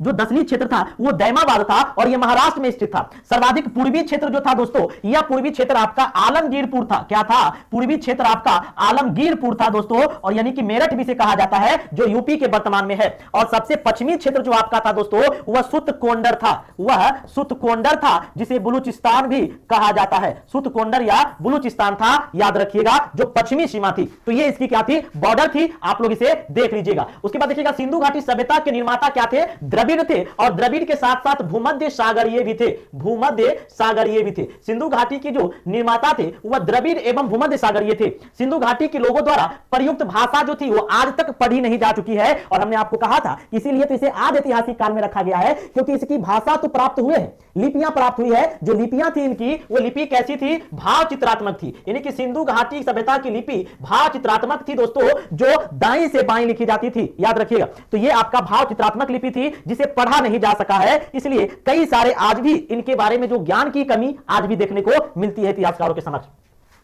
क्लियर है। चलिए उसके बाद देखिएगा दोस्तों, नेक्स्ट है कि सिंधु घाटी सभ्यता के प्रमुख स्थल मोहनजोदड़ो का शाब्दिक अर्थ है मृतकों का टीला, और यह कई बार पूछा गया है, जिसे डेट ऑफ स्टोन कहा गया है कि सिंधु घाटी की किस स्थल को मृतकों का टीला कहा गया है। देखिए सब भागने लगे हैं, है ना, यही हो गई आपकी ऊर्जा। मतलब हम पढ़ा रहे हैं, हमें कोई इरिटेशन नहीं है, लेकिन पढ़ने वाले को इरिटेशन हो जाता है। लगातार बने रहिएगा तभी कुछ सीखिएगा, कुछ जोश रहेगा, कुछ जुनून रहेगा, कुछ पावर रहेगा, तभी कुछ कर पाइएगा। नहीं तो रेस में पीछे रहने वाले तो बहुत मिलेंगे, आगे वही दिखाई देता है जो सबसे अधिक परिश्रम करने वाला होता है। क्लियर है। चलिए, तो मोहनजोदड़ो का शाब्दिक अर्थ क्या है? मृतकों का टीला है, और यह मोहनजोदड़ो सिंधु नदी के किनारे स्थित था। जो मोहनजोदड़ो था दोस्तों, यह सैंधव सभ्यता का एक प्रमुख शहर माना जाता था, और इस मोहनजोदड़ो का शाब्दिक अर्थ था मृतकों का टीला। अगर बात करते हैं इस मोहनजोदड़ो की, तो मोहनजोदड़ो जो थी वह किस नदी के किनारे थी? सिंधु घाटी नदी के किनारे थी। यहां एक विशाल स्नानागार स्थित है। जो विशाल स्नानागार प्राप्त हुए हैं वह मोहनजोदड़ो से ही प्राप्त हुए हैं। मोहनजोदड़ो सिंधु सभ्यता के शहरों में सबसे बड़ा है। अगर बात किया जाए कि सिंधु घाटी सभ्यता का सबसे बड़ा स्थल कौन सा है, जल्दी से बताइएगा, जल्दी से बताइएगा कि सिंधु घाटी सभ्यता का सबसे बड़ा स्थल। याद रखिएगा, बहुत कंफ्यूजिंग प्रश्न है, इसलिए मैं आपसे कह रहा हूं, अगर आपसे सवाल पूछा जाए कि सिंधु घाटी सभ्यता का सबसे बड़ा स्थल कौन है, तो आपका जवाब होगा दोस्तों मोहनजोदड़ो। लेकिन आपसे अगर पूछा जाए कि भारत में सिंधु घाटी सभ्यता का सबसे बड़ा स्थल कौन है, तो आपका जवाब होगा राखीगढ़ी। याद रखिएगा, भारत के परिप्रेक्ष्य में पूछा जाएगा तो सबसे बड़ा राखीगढ़ी होगा, और पूरा सिंधु सभ्यता की बात की जाएगी तो मोहनजोदड़ो होगा। क्लियर है। चलेगा, बहुत बढ़िया। सिंधु घाटी सभ्यता अपने समय के अति विकसित एवं संस्कृत लोगों की नगरीय सभ्यता थी। यानी कि जो सिंधु घाटी सभ्यता थी, कैसी सभ्यता थी दोस्तों? नगरीय सभ्यता थी, और यह भारत की पहली नगरीय सभ्यता मानी जाती है। इस सभ्यता की सबसे महत्वपूर्ण विशेषता इसकी नगर योजना प्रणाली थी। याद रखिएगा, सिंधु घाटी सभ्यता की जो सबसे प्रमुख विशेषता है वह क्या है? नगर योजना प्रणाली है। सिंधु घाटी सैंधववासी जो थे वह नगरीय पद्धति अपनाते थे, यानी कि वह नगर योजना प्रणाली रखते थे, यानी कि सिंधु घाटी सभ्यता नगर योजना प्रणाली थी। याद रखिएगा। चलिए, सिंधु घाटी सभ्यता की अर्थव्यवस्था कृषि प्रधान थी, यानी कि यहां की जो अर्थव्यवस्था थी वह कृषि प्रधान थी। प्रमुख फसल जो यहां का था दोस्तों वह गेहूं और जौ था। याद रखिएगा, जो सिंधु घाटी सभ्यता की प्रमुख फसल थी। सिंधु घाटी का व्यापार सिंधु क्षेत्र तक सीमित नहीं था, बल्कि यह मिस्र, मेसोपोटामिया, इराक, ईरान, अफगानिस्तान तक फैला था। और हमने आपको पिछले वाले पार्ट में बताया है कि किन क्षेत्रों से किन किन वस्तुओं का आयात और निर्यात किया जाता था, है ना। चलिए अगला है, देखिएगा, नेक्स्ट है दोस्तों नेक्स्ट है सिंधु सभ्यता के लोग सूती और ऊनी दोनों प्रकार के वस्त्र पहनते थे। हड़प्पा संस्कृति के लोगों की कला के प्रति विशेष अभिरुचि थी। इस सभ्यता का सर्वोत्तम कलाकृतियां उनकी मुहरे हैं। मुहरे की भी प्राप्ति हुई है ना। हड़प्पा कालीन, हड़प्पा के कुछ स्थलों से हड़प्पा कालीन मुहरे स्थित प्राप्त हुए हैं। इन मुहरों पर कई सारे पशुओं की आकृति, गेंडे की आकृति पाई जाती है, जो अब भी लगभग 2000 से अधिक प्राप्त हो चुकी है। सिंधु सभ्यता के लोग शाकाहारी एवं मांसाहारी दोनों प्रकार के भोजन करते थे। सिंधु सभ्यता की बात किया जाए तो सिंधु सभ्यता के लोग धार्मिक उत्सव एवं समारोह धूमधाम से मनाते थे, पूजा पाठ भी करते थे। और इस सभ्यता की जो सबसे प्रिय देवता थे वो कौन थे? मातृदेवी थे। इन लोगों इनकी जो मातृशक्ति, सॉरी, इनकी जो प्रिय आराध्य थी वह मातृदेवी थी, जिसे उर्वरा की शक्ति कहा जाता था। ये सभी लोग मातृदेवी की उपासना करते थे। हड़प्पा से स्वास्तिक का चिन्ह यहां पर उपस्थित हुआ है, माना गया है स्वास्तिक का, ठीक है, जिसे सूर्य उपासना का प्रतीक माना जाता है। अब देखिएगा कुछ महत्वपूर्ण तथ्य यहां पे है हड़प्पा से संबंधित, क्लियर है ना। हड़प्पा से संबंधित कुछ महत्वपूर्ण तथ्य हैं जो कि पूछे जाते हैं आपके एग्जाम में। हड़प्पा सभ्यता के बड़े नगरों का क्रम अगर सजाने के लिए देखा जाए तो मोहनजोदड़ो पहले स्थान पर है। अगर आपसे पूछा जाए कि हड़प्पा सभ्यता का सबसे बड़ा शहर कौन सा था, बड़ा स्थल कौन सा था, तो कौन था दोस्तों? याद रखिएगा मोहनजोदड़ो था। तो पहला मोहनजोदड़ो, दूसरा हड़प्पा और तीसरा राखीगढ़ी। अब आप सभी जानते हैं कि यह मोहनजोदड़ो हड़प्पा जो है वह पाकिस्तान में स्थित है और राखीगढ़ी आपका भारत में स्थित है। इसलिए भारत में अगर बात किया जाए सर्वाधिक बृहद स्थल हड़प्पा सभ्यता का कौन है, तो वो आपका राखीगढ़ी है। धौलावीरा दोस्तों याद रखिएगा, इस धौलावीरा से सर्वाधिक जलाशयों का साक्ष्य प्राप्त हुआ। याद रखिएगा सर्वाधिक जलाशयों का अगर साक्ष्य पूछा जाए दोस्तों, सर्वाधिक जलाशयों का साक्ष्य कहां से प्राप्त हुआ है? धौलावीरा से प्राप्त हुआ है। और अगर कालीबंगा से पूछा जाए तो काली रंग की चूड़ियां यहां से प्राप्त हुई है। याद रखिएगा। नोट में है भारत में हड़प्पा सभ्यता का सबसे बड़ा स्थल राखीगढ़ी है। हमने नोट में भी आपको लिख दिया है। यह सभ्यता मेसोपोटामिया तथा मिस्र की सभ्यता की समकालीन थी। यानी कि जो सिंधु घाटी सभ्यता थी यह किसके समकालीन थी? मेसोपोटामिया तथा मिस्र की सभ्यता की समकालीन थी। हड़प्पा सभ्यता को भारतीय उपमहाद्वीप की प्रथम नगरीय सभ्यता कही जाती है। नोट पर देखिएगा, भारतीय पुरातत्व विभाग के जो जन्मदाता है वे अलेक्जेंडर कनिंघम को माना जाता है और भारतीय पुरातत्व विभाग की स्थापना का श्रेय लॉर्ड कर्जन को दिया जाता है। यहां पे हमने एक चार्ट में भी लिख दिया है कि अलेक्जेंडर कनिंघम भारतीय पुरातत्व विभाग के जन्मदाता हैं और लॉर्ड कर्जन भारतीय पुरातत्व विभाग की स्थापना है। इसके साथ साथ कुछ आप देखिएगा हड़प्पा कालीन यानी सिंधु सभ्यता की जो मकानें होती थी वे प्रायः एक मंजिला या कहीं कहीं 2 मंजिला भी हुआ करती थी। सड़कें जो है वह समकोण पर काटती थी। घरों की खिड़कियां दरवाजा सड़क की ओर ना खुल करके पीछे की ओर खुलते थे और यह जो मकान बने होते थे वह ग्रिड पद्धति पर आधारित था। कौन पद्धति पर? ग्रिड पद्धति पर आधारित था दोस्तों। और इनकी जो समाज था वह मातृसत्तात्मक समाज था दोस्तों, माताओं की प्रधानता थी। ये सिंधु घाटी सभ्यता की आप प्रमुख विशेषताओं को ध्यान में रखिएगा। चलिए अब देखिएगा अगला कुछ पॉइंट है कि चार्ल्स मेंसन ने, हमने आपको शुरुआत में ही कहा था, सर्वप्रथम 1826 में हड़प्पा की टीलों की जानकारी दी थी। इसलिए हड़प्पा के स्थल को देखने वाला सबसे पहला व्यक्ति कौन था? तो याद रखिएगा चार्ल्स मेंसन था। सिंधु सभ्यता का सबसे बड़ा पुरास्थल गनवारी लाला है जो पाकिस्तान के पंजाब प्रांत में हकरा नदी के तट पर स्थित है। पूरा स्थल की बात किया जा रहा है, सबसे बड़ा पूरा स्थल जो प्राप्त हुआ है वह गनवेरी लाला से प्राप्त हुआ है। सिंधु सभ्यता के सर्वाधिक पूरा स्थल सरस्वती घाटी में मिले हैं। सर्वाधिक जो पूरा स्थल अवशेष मिले हैं वह किस घाटी से मिले हैं? सरस्वती घाटी से मिले हैं। मोहनजोदड़ो में अभी तक कोई कब्रिस्तान नहीं मिला है। मोहनजोदड़ो में याद रखिएगा कोई कब्रिस्तान नहीं मिला है। लोथल में मनका बनाने के कारखाने और मुख्य सड़क पर लोथल में याद रखिएगा लोथल तथा चनहुद्रो में मनक्के बनाने की कारखाना मिली है। और हड़प्पा से 18 वृत्ताकार चबूतरे प्राप्त हुए हैं जिनके मध्य में गड्ढे हैं। इन गड्ढों में जले हुए गेहूं और जौ के प्रमाण मिलते हैं जिनसे सिंधु घाटी सभ्यता की कृषि यानी गेहूं और जौ होने का प्रमाण मिलता है। धौलावीरा अगला देखिएगा, एकदम बीबीआई, सभी तथ्य बीबीआई है दोस्तों, सभी तथ्य अपने आप में इंपॉर्टेंट है। धौलावीरा एक ऐसा नगर था जो अन्य नगरों से भिन्न था और बसाया गया था। धौलावीरा से उन्नत जल प्रबंधन का साक्ष्य प्राप्त होता है। एकदम बीबीआई है दोस्तों। कई बार पूछा जाता है सैंधव घाटी के किस स्थल से उन्नत जल प्रबंधन का साक्ष्य प्राप्त होता है। क्लियर है? चलिए पवित्र सानी जी, टेलीग्राम लिंक नहीं मिल रहा है, नंबर पर संपर्क करिएगा। धौलावीरा से जल प्रबंधन का साक्ष्य मिलता है। सैंधव धर्म सर्वाधिक मातृ देवी की पूजा होती थी। मूर्ति पूजा का सर्वप्रथम प्रमाण हड़प्पा सभ्यता से ही मिलता है। वेरी वेरी इंपॉर्टेंट प्रश्न कि मूर्ति पूजा का साक्ष्य सर्वप्रथम कब मिलता है? सिंधु घाटी सभ्यता से मिलता है दोस्तों। क्लियर है? चलिएगा अब है देखिएगा दोस्तों, नेक्स्ट आपका है, अब बात कर लेते हैं थोड़ा सिंधु घाटी सभ्यता का पतन। तो सिंधु घाटी सभ्यता के पतन को लेकर के सभी इतिहासकार का अपना अपना मत है। कोई कहते हैं बाढ़ से हो गया, कोई कहते हैं जनसंख्या वृद्धि से हो गया, कोई कहते हैं प्रकृति घटना से हो गया, कोई कहते हैं भूकंप से हो गया, कोई कहते हैं महामारी से हो गया, कोई कहते हैं आर्यों के आक्रमण से हो गया। तो इनके बारे में विचार का विषय है, विचार करिएगा। अगला जो हमारा है दोस्तों वैदिक सभ्यता। वैदिक सभ्यता की बात करते हैं, इसे दो भागों में बांटा गया है, ऋग वैदिक काल और उत्तर वैदिक काल। ऋग वैदिक काल यानी कि 1500 ईस्वी से 1000 ईस्वी पूर्व, उत्तर वैदिक काल यानी कि 1000 ईस्वी पूर्व से 600 ईस्वी पूर्व इस काल को माना गया है।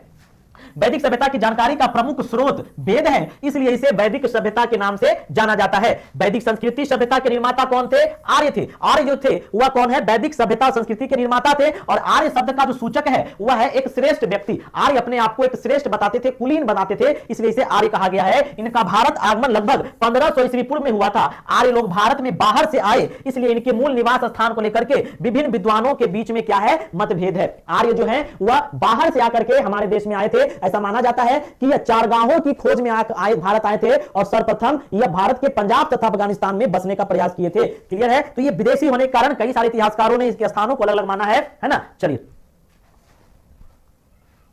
देखिएगा, आर्यों के मूल स्थान से संबंधित में जो विद्वानों का मत है उनकी एक लिस्ट पर नजर डालते हैं। ये देखिएगा, अगर भारत किन किन इतिहासकारों ने आर्यों का मूल स्थान भारत माना है, इसकी चर्चा करेंगे। तो भारत मानने वाले यानी कि आर्यों का मूल स्थान भारत मानने वाले इतिहासकार हैं मध्य प्रदेश, यानी कि डॉक्टर राजबल्ली पांडे ने आर्यों का मूल स्थान मध्य प्रदेश माना है। एल.डी. कल्ला ने कश्मीर माना है और एस.डी. दास एवं संपूर्णानंद सप्त सिंधु प्रदेश माना है। जबकि स्वामी दयानंद सरस्वती जो कि हमारे भारतीय गुरु रह चुके हैं, आर्य रह चुके हैं, उन्होंने इसका स्थान तिब्बत माना है। और बाल गंगाधर तिलक ने इनका मूल स्थान उत्तरी ध्रुव माना है। जबकि मैक्स मुलर ने इसका स्थान जो है मध्य एशिया माना है। इनमें से सर्वाधिक प्रमाणित जो है वह मैक्स मुलर का है, यानी कि मैक्स मुलर ने आर्यों का प्रमुख स्थान कहां माना है? तो मध्य एशिया माना है।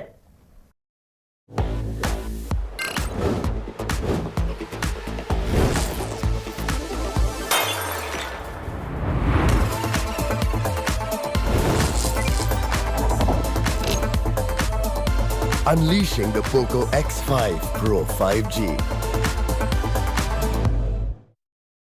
देखिएगा, अधिकांश विद्वान मैक्स मुलर के मत से सहमत हैं कि आर्य मूल रूप से मध्य एशिया के निवासी थे, यानी कि ईरान से आए थे। ठीक है, कहां से आए थे? ईरान से आए थे।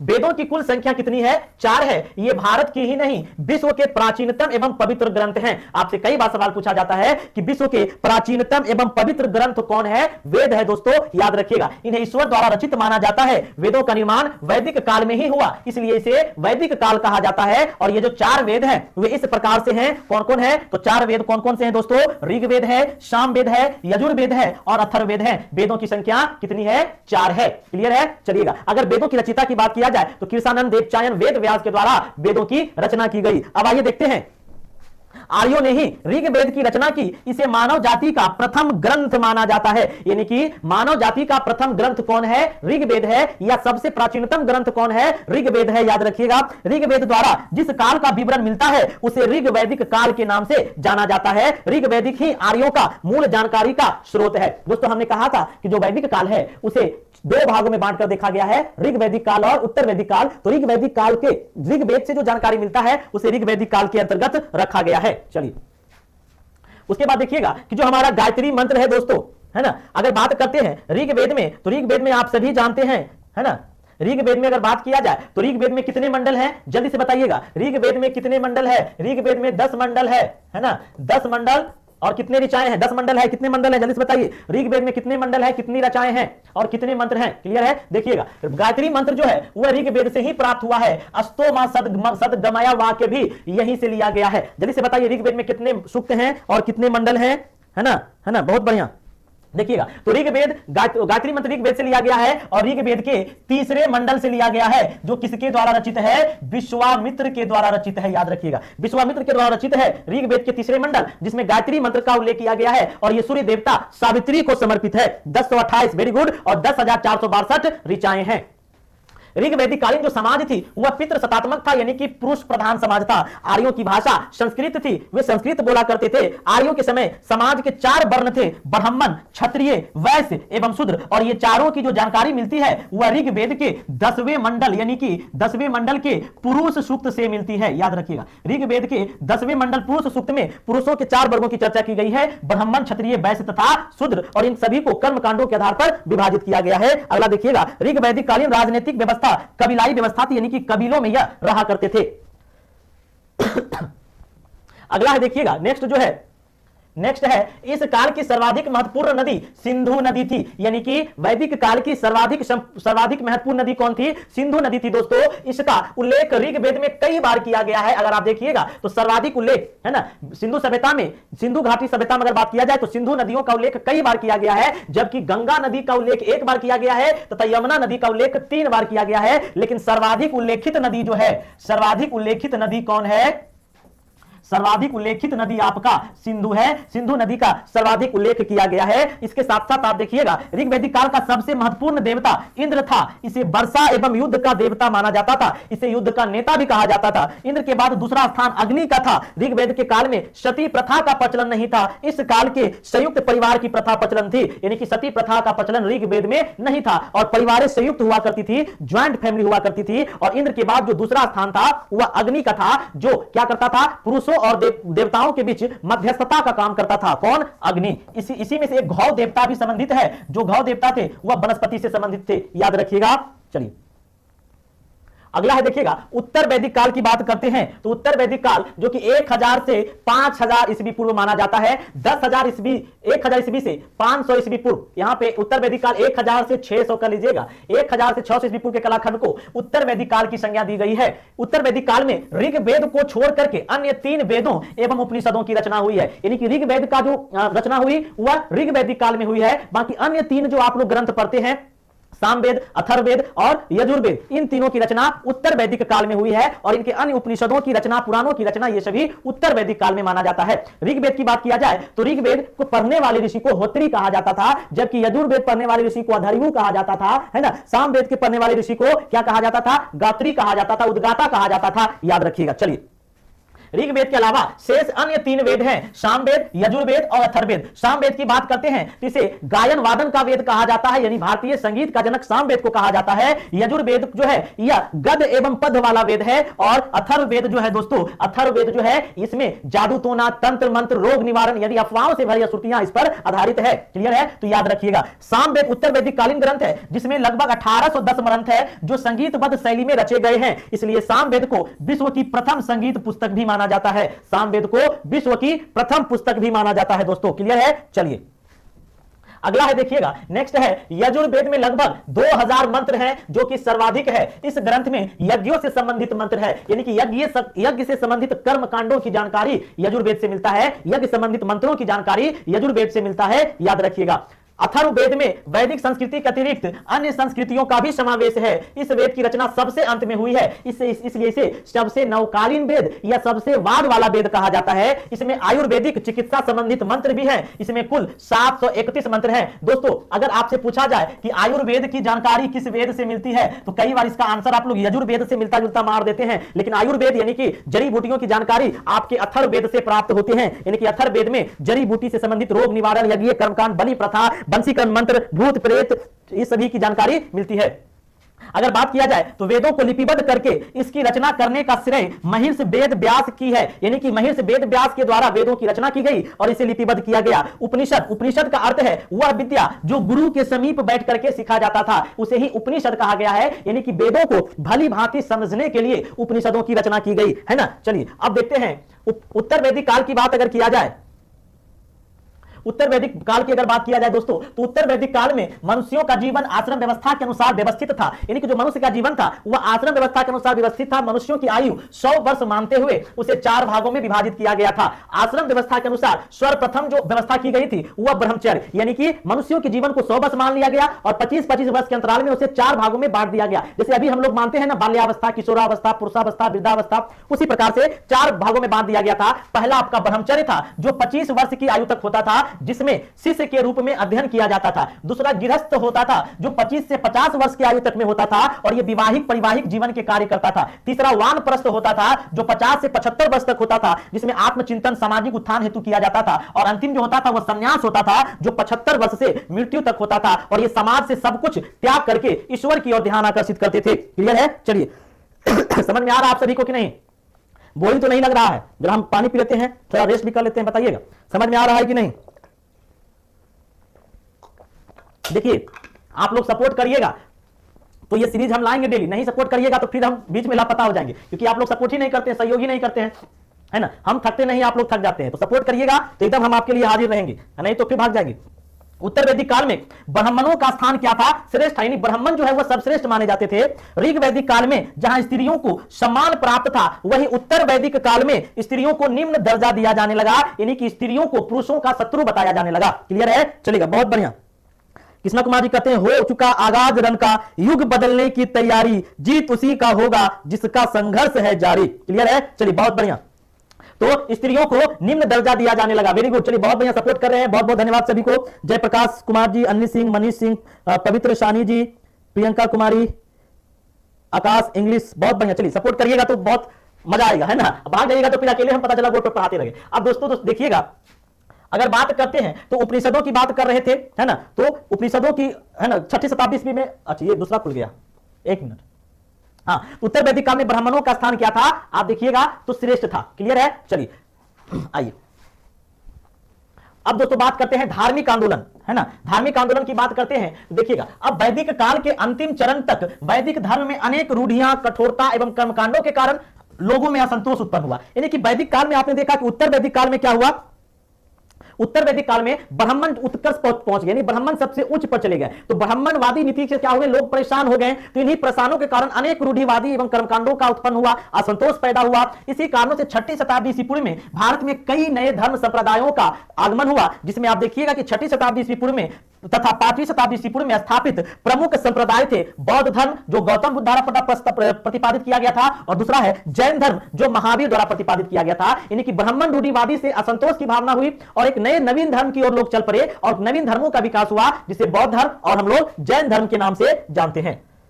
अब देखिए दोस्तों, अगर बौद्ध धर्म की बात करते हैं तो आप सभी जानते हैं कि बौद्ध धर्म की स्थापना महात्मा बुद्ध के द्वारा की गई थी। इसका जन्म 563 ईस्वी पूर्व नेपाल की तराई में स्थित कपिल वस्तु के लुमरी नामक स्थान पर हुआ था। महात्मा बुद्ध के बचपन का नाम सिद्धार्थ था। इनके पिता का नाम सुधोधन था, जो बज्जी संघ के शाक्य गण के प्रमुख थे, तथा इनकी माता कौशल की राजकुमारी थी। सिद्धार्थ के जन्म के तुरंत बाद उसकी माता का निधन हो गया था, इसलिए इनका पालन पोषण इनकी मौसी, सौतेली मौसी प्रजापति गौतमी ने किया था। इसलिए सिद्धार्थ को गौतम बुद्ध के नाम गौतम भी कहा जाता है। सिद्धार्थ को युवा अवस्था से ही सांसारिक कार्यों से अधिक मोह नहीं था।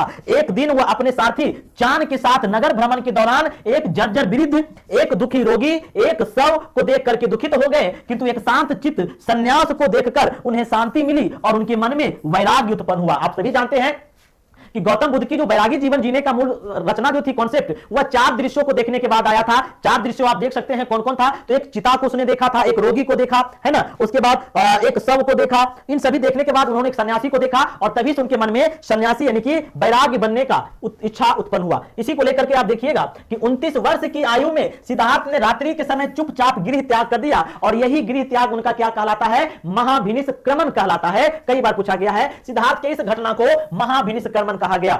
सिद्धार्थ गौतम को 35 वर्ष की आयु यानी कि 6 वर्ष के कठिन तपस्या के बाद, इन 6 वर्षों में उन्होंने कई यात्रा भी की। सिद्धार्थ गौतम को 35 वर्ष की अवस्था में गया के निकट एक पीपल वृक्ष के नीचे 49वें दिन, कौन से दिन? 49वें दिन ज्ञान प्राप्त हुआ। ज्ञान प्राप्ति के बाद सिद्धार्थ बुद्ध कहलाने लगे और बौद्ध ग्रंथों में इनके ज्ञान प्राप्ति को निर्वाण कहा गया है। यानी कि बौद्ध ग्रंथों में ज्ञान की प्राप्ति को निर्वाण कहा गया है। क्लियर है? चलिए, ज्ञान प्राप्ति के बाद वाराणसी के निकट सारनाथ नामक स्थान पर पहुंचे और गौतम बुद्ध ने 5 पुराने साथियों को अपना प्रथम उपदेश दिया, जो बौद्ध परंपरा के अनुसार प्रथम धर्म चक्र प्रवर्तन कहलाया। तो गौतम बुद्ध ने अपना प्रथम प्रवचन कहां दिया? सारनाथ में दिया दोस्तों। और इस सारनाथ में दिए गए प्रथम उपदेशों को ही क्या कहा गया? धर्म चक्र प्रवर्तन कहा गया। तो गृह त्याग को महाभिनिष्क्रमण, प्रथम उपदेश को धर्म चक्र प्रवर्तन कहा गया। क्लियर है? चलिए, उसके बाद देखिएगा कि महात्मा बुद्ध महात्मा बुद्ध की 80 वर्ष की आयु में लगभग 483 ईस्वी में उत्तर प्रदेश के कुशीनगर में मृत्यु हो गई। इस घटना को महापरिनिर्वाण कहा जाता है। बौद्ध धर्म का संगठन गणतांत्रिक पद्धति पर आधारित था, यानी कि आप याद रखिएगा, गृह त्याग को क्या कहा गया, विनिष्क्रमण कहा गया,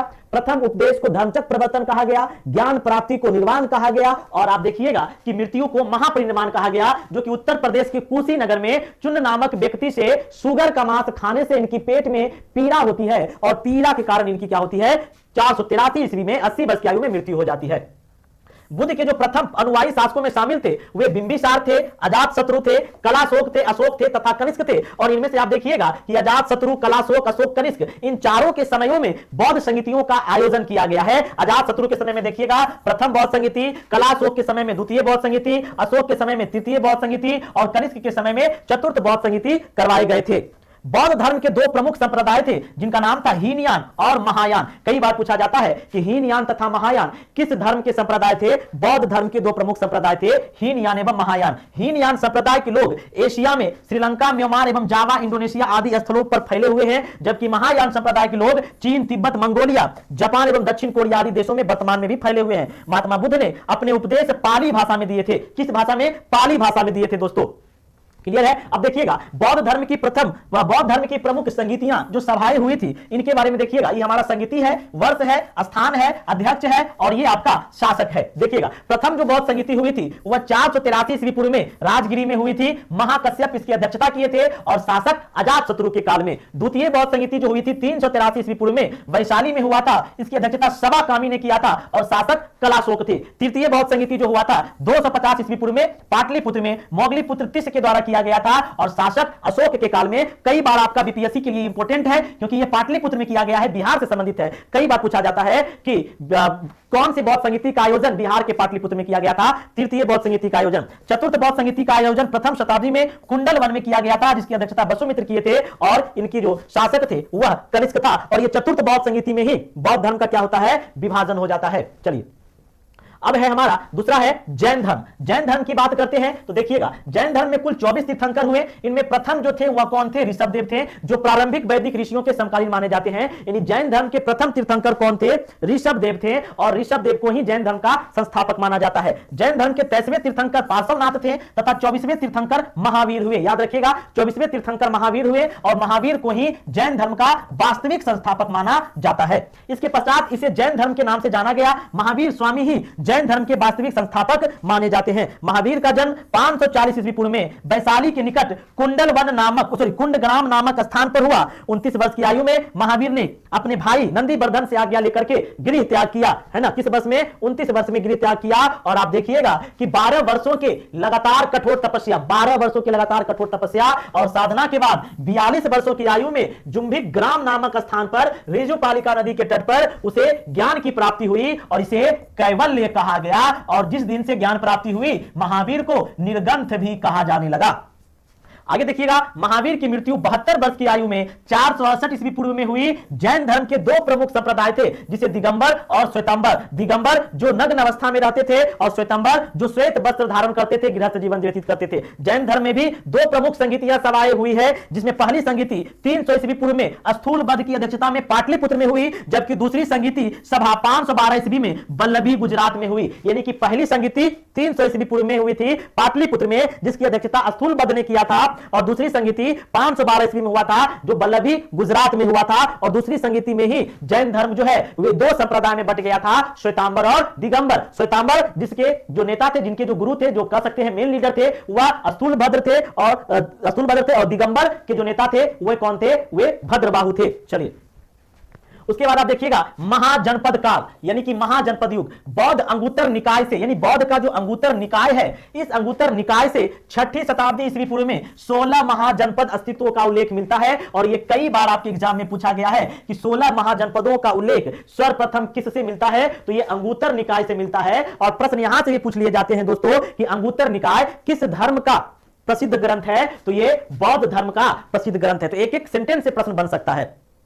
छोटे छोटे राज्यों को महाजनपद कहा जाता था। 6ठी शताब्दी ईस्वी पूर्व में भारत में उत्तर भारत यानी उत्तर भारत के क्षेत्र में ऐसी महाजनपदों की संख्या क्या थी? 16 थी। इन महाजनपदों में मुख्यतः राजतंत्रात्मक शासक था यानी राजा का शासक था, किंतु कुछ छोटे राज्यों भी गणतंत्रात्मक शासन व्यवस्था स्थापित था। और प्रथम जो गणतंत्रात्मक व्यवस्था स्थापित माना जाता है विश्व का, वह बिहार के ही यानी कि वैशाली माना जाता है, जहां गणतंत्रात्मक व्यवस्था थी, है ना। उसके बाद देखिएगा इन महाजनपदों में सबसे शक्तिशाली कौन था? मगध था, जिसकी राजधानी राजगिरी या राजबिल्स के नाम से, गिरिवर्ज के नाम से जाना जाता था। क्लियर है? आइए अगला देखिएगा, यह है हमारा 16 महाजनपदों की सूची। यह है हमारा दोस्तों 16 महाजनपदों की सूची, जिनकी जानकारी अंगुत्तर निकाय से मिलता है। 16 जनपद कौन कौन से? तो पहले आप देख लीजिए मगध, जिसकी राजधानी राजगिरी। और आप देखिएगा ये 66वीं बीपीएससी, पिछले बीपीएससी में ही पूछा गया है या नहीं? हाँ या ना में जवाब दीजिए। ये पिछले बीपीएससी में ही पूछा गया है कि मगध की प्रारंभिक राजधानी कौन थी, और विकल्प में राजगीर दिया ही नहीं गया था, तो आपको क्या जवाब देना था? विकल्प ई जवाब देना था, क्योंकि राजगीर था ही नहीं, पाटलिपुत्र था।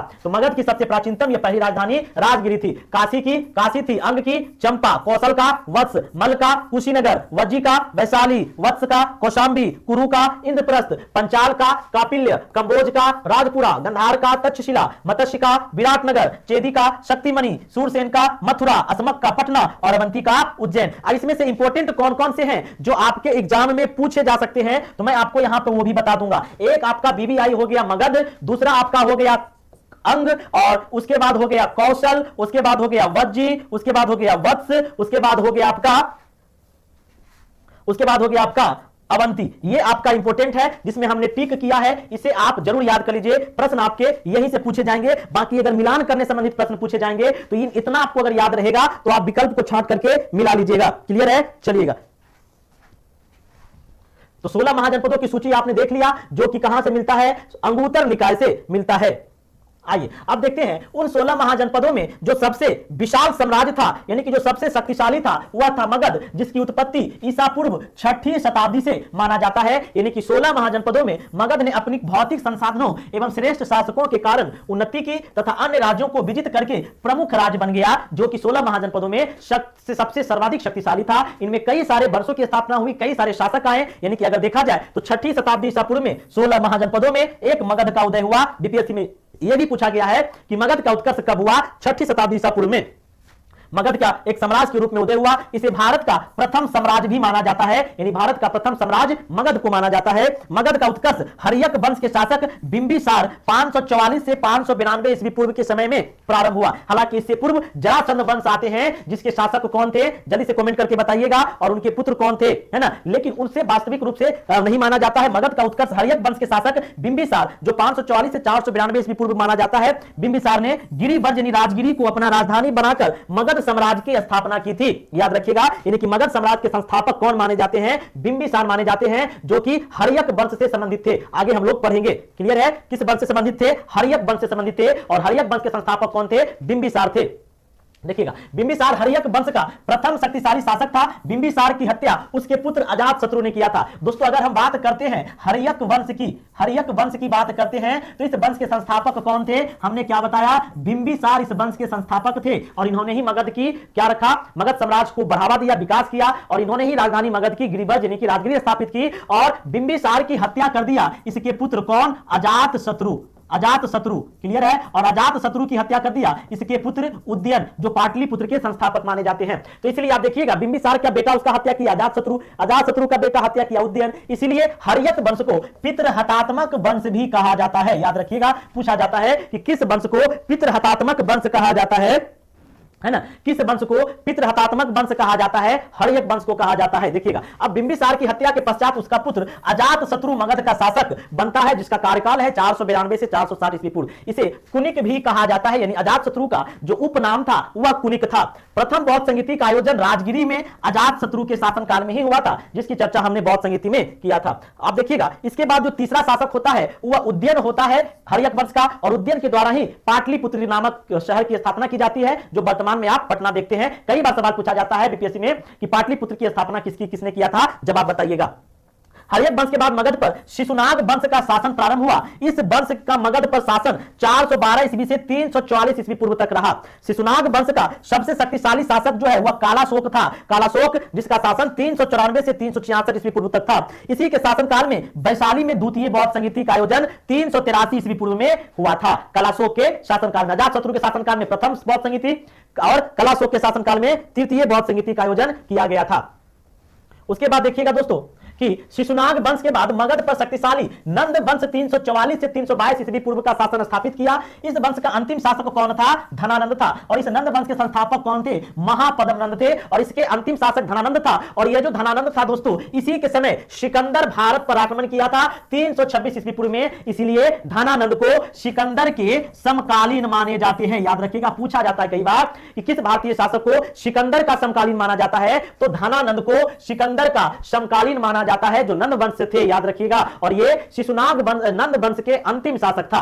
क्लियर है? तो सबसे पहले कौन आया? तो सबसे पहले हर्यक वंश आया मगध की गद्दी पर। हर्यक के बाद कौन आया? तो हसीन। याद रखिएगा, हर्यक के बाद शिशुनाग आया। हर्यक के बाद शिशुनाग वंश आया। शिशुनाग वंश के बाद अब कौन आएगा? तो मौर्य वंश आएगा। याद रखिएगा, हसीन मानशुक और स्व के बाद शुंग वंश आएगा, है ना। और क यानी कि कनव वंश आएगा। ये क्रम है, याद रखिएगा, जिसका ट्रिक है हसीन माशुक। हसीन माशुक। हा से हर्यक वंश, सी से शिशुनाग वंश, न से नंद वंश, मा से मौर्य वंश, सु से शुंग वंश और क से कनव वंश। ये इसका ट्रिक है, याद रखिएगा। नंद वंश के शासनकाल में मगध साम्राज्य की शक्ति में बहुत वृद्धि हुई, परंतु नंद वंश का अंतिम शासक धनानंद क्या था? अहंकारी था और प्रजा का हितैषी नहीं था। नंद वंश का जो शासक था अंतिम धनानंद, उसके समय में साम्राज्य का बहुत विस्तार तो हुआ, लेकिन बहुत ही अहंकारी था, घमंडी था। और इसी के दरबार में चाणक्य रहा करते थे, जो इनके दरबार से रुष्ट होकर के, अपमानित होकर के चले जाते हैं और आने वाले समय में चंद्रगुप्त मौर्य जैसे अपने शिष्य को खड़ा करते हैं, जो मगध की गद्दी को हिला कर रख देता है। और धनानंद के जैसे शासक, जो नंद वंश के अंतिम शासक धनानंद को हरा करके मगध की गद्दी पर मौर्य वंश की स्थापना करता है। धनानंद ने पाटलिपुत्र के प्रतिष्ठित ब्राह्मण चाणक्य का अपमान किया था। यहीं से नंद वंश की पतन की शुरुआत हुई और चाणक्य के सहयोग से ही मगध पर मौर्य वंश की स्थापना स्थापित हुई। किसके सहयोग से? चाणक्य। इसलिए कहते हैं गुरु का अपमान मत करिए। देखिए, धनानंद ने गुरु का अपमान किया, है ना। धनानंद ने गुरु का अपमान किया। गुरु को अपमान करने का परिणाम क्या हुआ? कि मगध के शक्ति से हाथ धो दिया। तो गुरु का अपमान मत करिए। क्लियर है? चलिए, बहुत बढ़िया। प्रियंका जी, पवित्र सानी जी, रानी कुमारी जी, है ना। चलिए जी, झेलम नदी के तट पर, बहुत बढ़िया। प्रियंका जी, कंचन मनोज जी, एकदम लगे हुए आप लोग, एकदम बिल्कुल। बहुत बहुत धन्यवाद। जो लोग भी हमारे साथ अभी तक बने हुए हैं उनको बहुत बहुत एकदम दिल से धन्यवाद। शुभ प्यार, एकदम आप लोग परीक्षा में पास करिए, है ना। दिल से आशीर्वाद है आप सभी का। चलिए, तो अब है हमारा, देखिएगा, मौर्य वंश को शुरुआत करने से पहले हम अब विदेशी आक्रमण के बारे में चर्चा करेंगे, है ना। मौर्य वंश उसके बाद देखेंगे। चलिए, अब देखते हैं भारत पर विदेशी आक्रमण, यानी कि सिकंदर का आक्रमण। देखिएगा, भारत पर पहला विदेशी आक्रमण 516 ईस्वी पूर्व ईरान फारस के शासक डेरियस ने किया था। अब देखिएगा, इसमें इतिहासकारों के बीच हम लोग मतलब छोटे शब्दों में जानते हैं कि पहला विदेशी आक्रमण सिकंदर ने किया था, लेकिन दोस्तों आपका सोचना यहां पर गलत है। छोटी छोटी किताबों में देखेंगे, साफ शब्दों में लिख देता है कि भारत पर पहला विदेशी आक्रमण सिकंदर ने किया था, लेकिन नहीं, भारत पर पहला विदेशी आक्रमण 516 ईस्वी पूर्व, यानी कि ये 516 ईस्वी पहले की बात है। सिकंदर ने तो 326 ईस्वी पूर्व पहले आक्रमण किया था। ये उससे भी पहले बात है कि ईरान के शासक डेरियस ने किया था। डेरियस ने सिंधु नदी के पश्चिम क्षेत्र को जीतकर उस पर अपना अधिकार भी कर लिया था। कब? 516 ईस्वी में। तो अगर आपसे पूछा जाए कि भारत पर आक्रमण करने वाला पहला विदेशी शासक कौन था? डेसियस था। क्लियर है? चलिए, डेसियस था दोस्तों। क्लियर है? याद रखिएगा। यूनान के मेसिडोनिया यानी मकदूनिया के शासक सिकंदर, अलेक्जेंडर सिकंदर ने अपनी विश्व विजय की महत्वाकांक्षा को साकार करने के उद्देश्य से भारत पर 326 ईस्वी पूर्व में क्या किया? आक्रमण किया।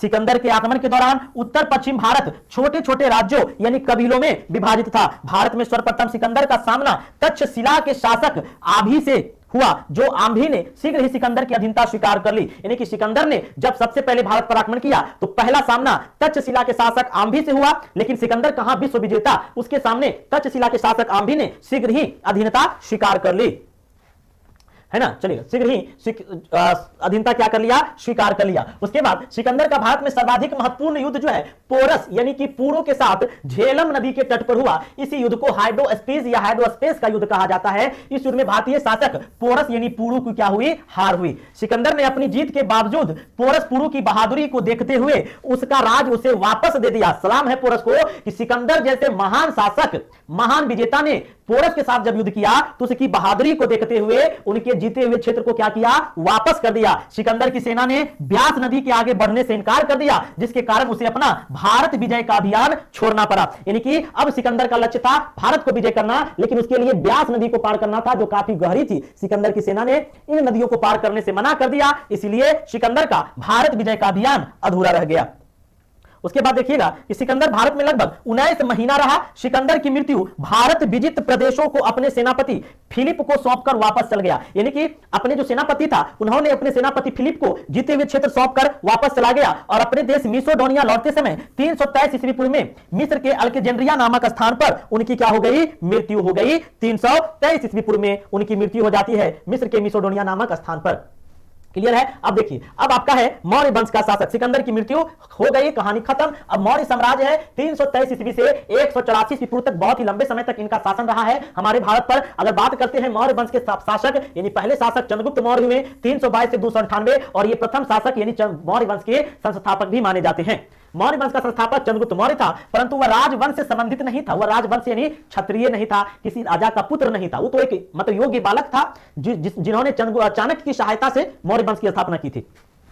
इसके गुरु तथा बाद में मौर्य साम्राज्य के प्रधानमंत्री कौटिल्य, जिसे चाणक्य या विष्णुगुप्त के नाम से भी जाना जाता है, याद रखिएगा, चाणक्य या विष्णुगुप्त के नाम से भी जाना जाता है। उन्होंने इसकी योग्यता से प्रभावित होकर चंद्रगुप्त को तक्षशिला में शिक्षा देने का कार्य किया। चंद्रगुप्त मौर्य ने 322 ईस्वी में अपने गुरु चाणक्य की सहायता से मगध साम्राज्य के अंतिम शासक धनानंद को हराकर मगध साम्राज्य प्राप्त किया। यानी कि जो धनानंद का अंतिम शासक था, नंद वंश का अंतिम शासक था धनानंद, जिसने कौटिल्य को यानी विष्णुगुप्त को यानी कि चाणक्य को अपमानित किया था, उसी अपमान का बदला लेने के लिए चाणक्य ने चंद्रगुप्त मौर्य को अपना शिष्य बनाया, तक्षशिला में उसे शिक्षा दीक्षा दिया, और आगे चलकर वही चंद्रगुप्त मौर्य चाणक्य की सहायता से मगध की गद्दी पर आक्रमण करता है, जो धनानंद के नेतृत्व में होता है, और उसे जीत करके एक नवीन वंश मौर्य वंश की स्थापना करता है।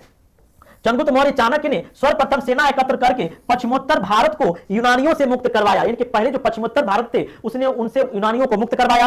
305 ईस्वी में यूनानी शासक सेल्यूकस को पराजित किया। ये वही सेल्यूकस निकोटर है जो ये वही सेल्यूकस को पराजित किया जो अफगानिस्तान का क्षेत्र था, जो सिकंदर के साथ आया था। क्लियर है। चलिए उसके बाद देखिएगा दूसरा जो शासक हुआ वह है बिंदुसार। बिंदुसार क्या है, तो बिंदुसार 298 से 272 ईस्वी, चंद्रगुप्त मौर्य के बाद उसका पुत्र बिंदुसार उसके उत्तराधिकारी बना। बिंदुसार को यूनानी लेखकों में अमित्रघात कहा जाता है। कई बार पूछा जाता है अमित्रघात के नाम से कौन विख्यात है, तो बिंदुसार। अमित्रघात मतलब दुश्मनों का खात्मा करने वाला, दुश्मनों का विनाश करने वाला को अमित्रघात कहा जाता है। यूनानी राजदूत डायमेकस इसके दरबार में आया था। यानी कि आप देखते हैं कि चंद्रगुप्त मौर्य के समय की अगर बात किया जाए तो चंद्रगुप्त मौर्य के समय सेल्यूकस निकोटर का राजदूत मेगास्थनीज आया था, जिसकी प्रसिद्ध पुस्तक क्या थी, इंडिका थी, और इसी इंडिका पुस्तक में मौर्य युगीन साम्राज्य की जानकारी भी प्राप्त होती है, आप लोग पढ़े होंगे। दूसरा जो विदेशी यात्री आया वह यूनानी राजदूत डायमेकस था, जो बिंदुसार के दरबार में आया था। सम्राट अशोक 273 से 300। अब तीसरा है, आप देखिएगा बिंदुसार का पुत्र की बात करते हैं तो बिंदुसार का पुत्र Ashok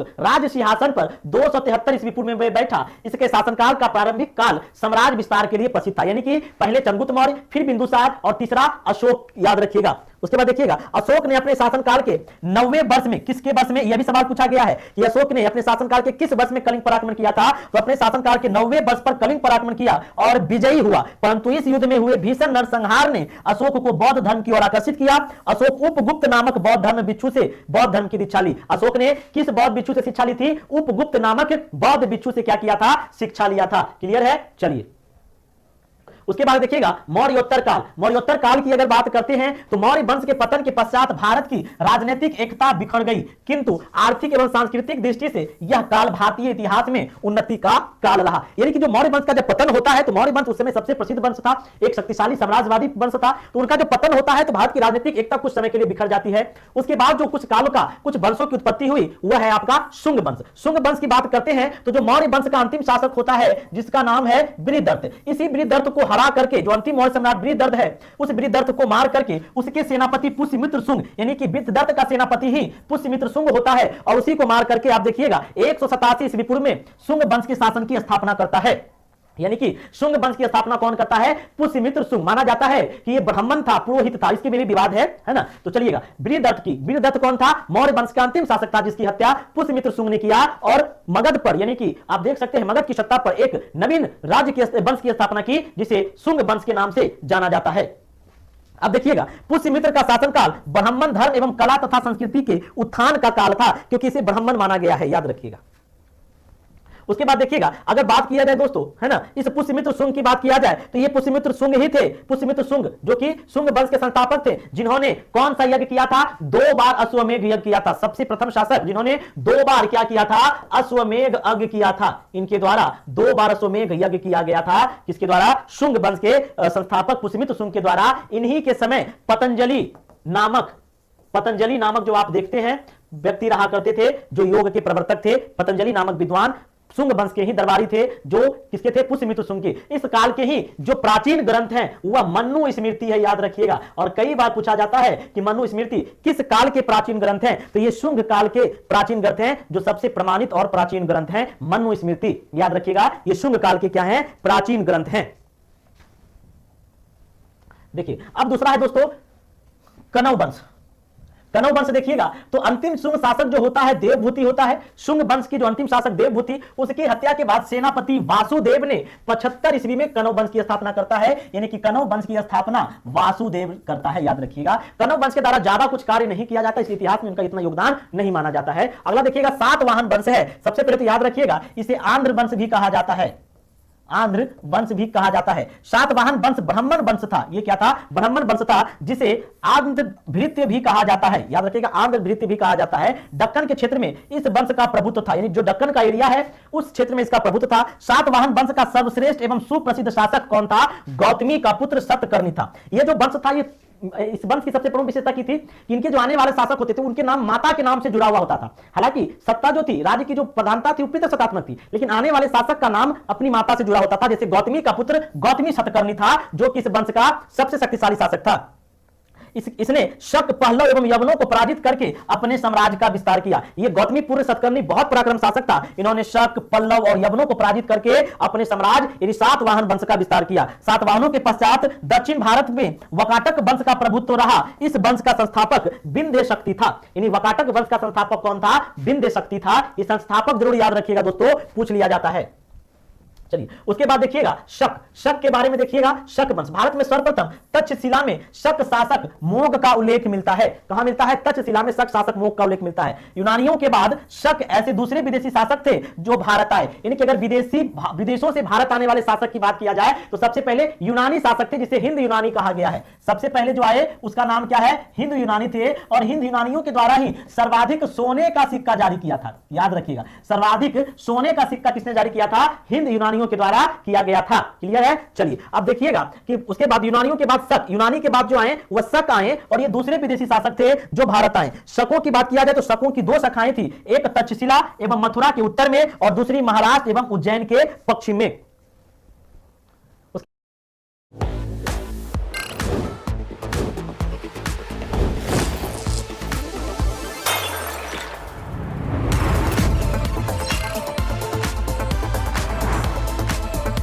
Unleashing the Poco X5 Pro 5G. उसके बाद देखिएगा शक के बाद आप देखिएगा कि शकों ने ही सर्वप्रथम आप देखिएगा विक्रम संवत मनाया था। क्लियर है? चलिए उसके बाद देखिएगा अगला है कुषाण वंश। कुषाण वंश ये भी आपके लिए बहुत इंपॉर्टेंट है और कई बार यहां से सवाल जो है वह पूछे जाते हैं। क्लियर है? शराफ मुन्ना कुमार जी धन्यवाद, जय हिंद, है ना। चलिए अगला देखिएगा कुषाण वंश। कुषाण वंश चीन की प्राचीन जाति यूची की एक शाखा थी। भारत में कुषाण वंश का प्रथम शासक कौन था? कुजुल कड़फिसेस था, जो 15 ईस्वी में इसकी स्थापना की थी, जिसका राज्य पूर्व तक्षशिला तक विस्तृत था। यानी कि कुषाण वंश का संस्थापक कौन था? कुजुल कड़फिसेस था। कुषाण वंश का सर्वश्रेष्ठ एवं प्रसिद्ध शासक कौन था? कनिष्क था दोस्तों। कनिष्क ने अपने राज्यरोहण यानी 78 ईस्वी के साथ शक संवत की शुरुआत की थी, यानी कि शकों के विजय उपलक्ष्य में कनिष्क के द्वारा ही शक संवत की शुरुआत किया था। और शकों के द्वारा विक्रम संवत, याद रखिएगा, विक्रम संवत 58 ईस्वी, याद रखिएगा, मैं लिख देता हूं। विक्रम संवत अगर बात किया जाए, विक्रम संवत 58 ईस्वी, ठीक है, 58 ईस्वी। और ये क्या 58 ईस्वी पूर्व ये किसके द्वारा किया गया था? तो ये शकों के द्वारा। और शक संवत याद रखिएगा कुषाण वंश के शासक कनिष्क के द्वारा 78 ईस्वी में। और जो शक संवत वर्तमान में भी भारत का क्या है? राष्ट्रीय संवत है। कनिष्क साम्राज्य पूर्व में पाटलिपुत्र तक, पश्चिम में बैक्टीरिया एवं उत्तर में खोतान तक विस्तृत था। कनिष्क के शासनकाल में ही चौथी बौद्ध संगीति हुई थी, जो कुंडलवन कश्मीर में हुई थी, और वसुमित्र इसकी अध्यक्षता किया था। कनिष्क का राजवैद्य आयुर्वेद का विख्यात विद्वान कौन था? चरक था। चरक किसका राजवैद्य था? जल्दी से कमेंट करके बताइएगा। चरक किसका राजवैद्य था? जल्दी से बताइएगा। चरक कनिष्क का राजवद था तथा राजकवि अश्वघोष था, यानी कि अश्वघोष किसके राजकवि थे? कनिष्क के राजकवि थे। क्लियर है? चलिएगा, कनिष्क के राजकवि कौन थे? अश्वघोष थे। आइए, अब है आपका गुप्त साम्राज्य। गुप्त साम्राज्य में देखिएगा कि गुप्त वंश के संस्थापक श्री गुप्त को माना जाता है, यानी कि जो गुप्त वंश थे उनके संस्थापक किसे माना जाता है? श्री गुप्त को माना जाता है। मौर्य साम्राज्य के पतन के बाद काफी लंबी अवधि तक भारत विभिन्न राजवंशों के अधीन रहा। इनमें से अधिकांश राजवंश कमजोर थे, जैसे कुषाण वंश को छोड़ करके जितने भी राजवंश थे वो कमजोर थे। कुषाणों के पतन के बाद से ही वास्तव में गुप्तों का उदय माना जा सकता है। गुप्त लोग कुषाण के ही क्या थे? सामंत थे। इसे वैश्य भी कहा गया है। गुप्त काल को भारतीय इतिहास में स्वर्ण युग, गोल्डन एज के नाम से जाना जाता है। इस काल में कला और साहित्य के क्षेत्र में अप्रतिम क्या हुआ? विकास हुआ इस गुप्त काल में, इसलिए इसे स्वर्ण काल का युग कहा जाता है। गुप्त वंश के अगर शासकों की बात किया जाए, प्रथम शासक चंद्रगुप्त प्रथम थे, जिनका कार्यकाल 319 से 335 ईस्वी है। गुप्त वंश का प्रथम महान शासक चंद्रगुप्त प्रथम था। इसने ही गुप्त वंश का वास्तविक संस्थापक माना जाता है। चंद्रगुप्त प्रथम का शासन मगध और पूर्वी उत्तर प्रदेश तक विस्तृत था। चंद्रगुप्त प्रथम ने अपने राज्यारोहण के समय 319 ईस्वी में गुप्त संवत को प्रारंभ किया था। 3 संवत अभी तक हमने आपको बता दिया। विक्रम संवत 58 ईस्वी पूर्व, शक संवत 78 ईस्वी और आपका गुप्त संवत 319 ईस्वी। मिलान से संबंधित प्रश्न पूछा जा सकता है। क्लियर है? चलिएगा, तो याद रखिएगा। चंद्रगुप्त प्रथम ने लिच्छवी वंश की राजकुमारी कुमार देवी से विवाह करके अपने वंश की प्रतिष्ठा बढ़ाई। इस विवाह के अवसर पर चंद्रगुप्त प्रथम एवं कुमार देवी के चित्रों से युक्त स्वर्ण सिक्के, गोल्ड कॉइन भी जारी किए गए, है ना। देखते हैं, शादी किया तो कॉइन, सोने का सिक्का जारी किया। तीसरा शासक देखिएगा जो प्रमुख थे वे थे समुद्रगुप्त। आने वाले शासकों में जो प्रमुख थे वे समुद्रगुप्त थे, 335 से 380 पूर्व। चंद्रगुप्त प्रथम के बाद उसका पुत्र समुद्रगुप्त 335 ईस्वी में राज सिंहासन पर बैठा। समुद्रगुप्त गुप्त वंश का सबसे महत्वपूर्ण शासन था। समुद्रगुप्त के विजय अभियानों के कारण इसे भारत का नेपोलियन कहा जाता है। इसे लगभग 100 युद्धों का विजेता माना गया है। समुद्रगुप्त स्वयं कवि, यानी कि ये कवि था, यानी कवि में बहुत संगीत का प्रेमी भी माना जाता है। याद रखिएगा, संगीत प्रेमी भी कहा गया है तथा बीना बजाने में कुशल है। एक सिक्कों पर इन्हें बीना बजाते हुए भी दिखलाया गया है। गरुड़ वंश जो है वह गुप्त वंश का राजकीय चिन्ह था, यानी गरुड़ गुप्त वंश का राजकीय चिन्ह भी था। और गरुड़ वंश से भी गरुड़ पुराण से भी गुप्त वंश का जानकारी प्राप्त होता है और वायु पुराण से अन्य 7 वाहनों की जानकारी प्राप्त होती है। क्लियर है? चलिएगा,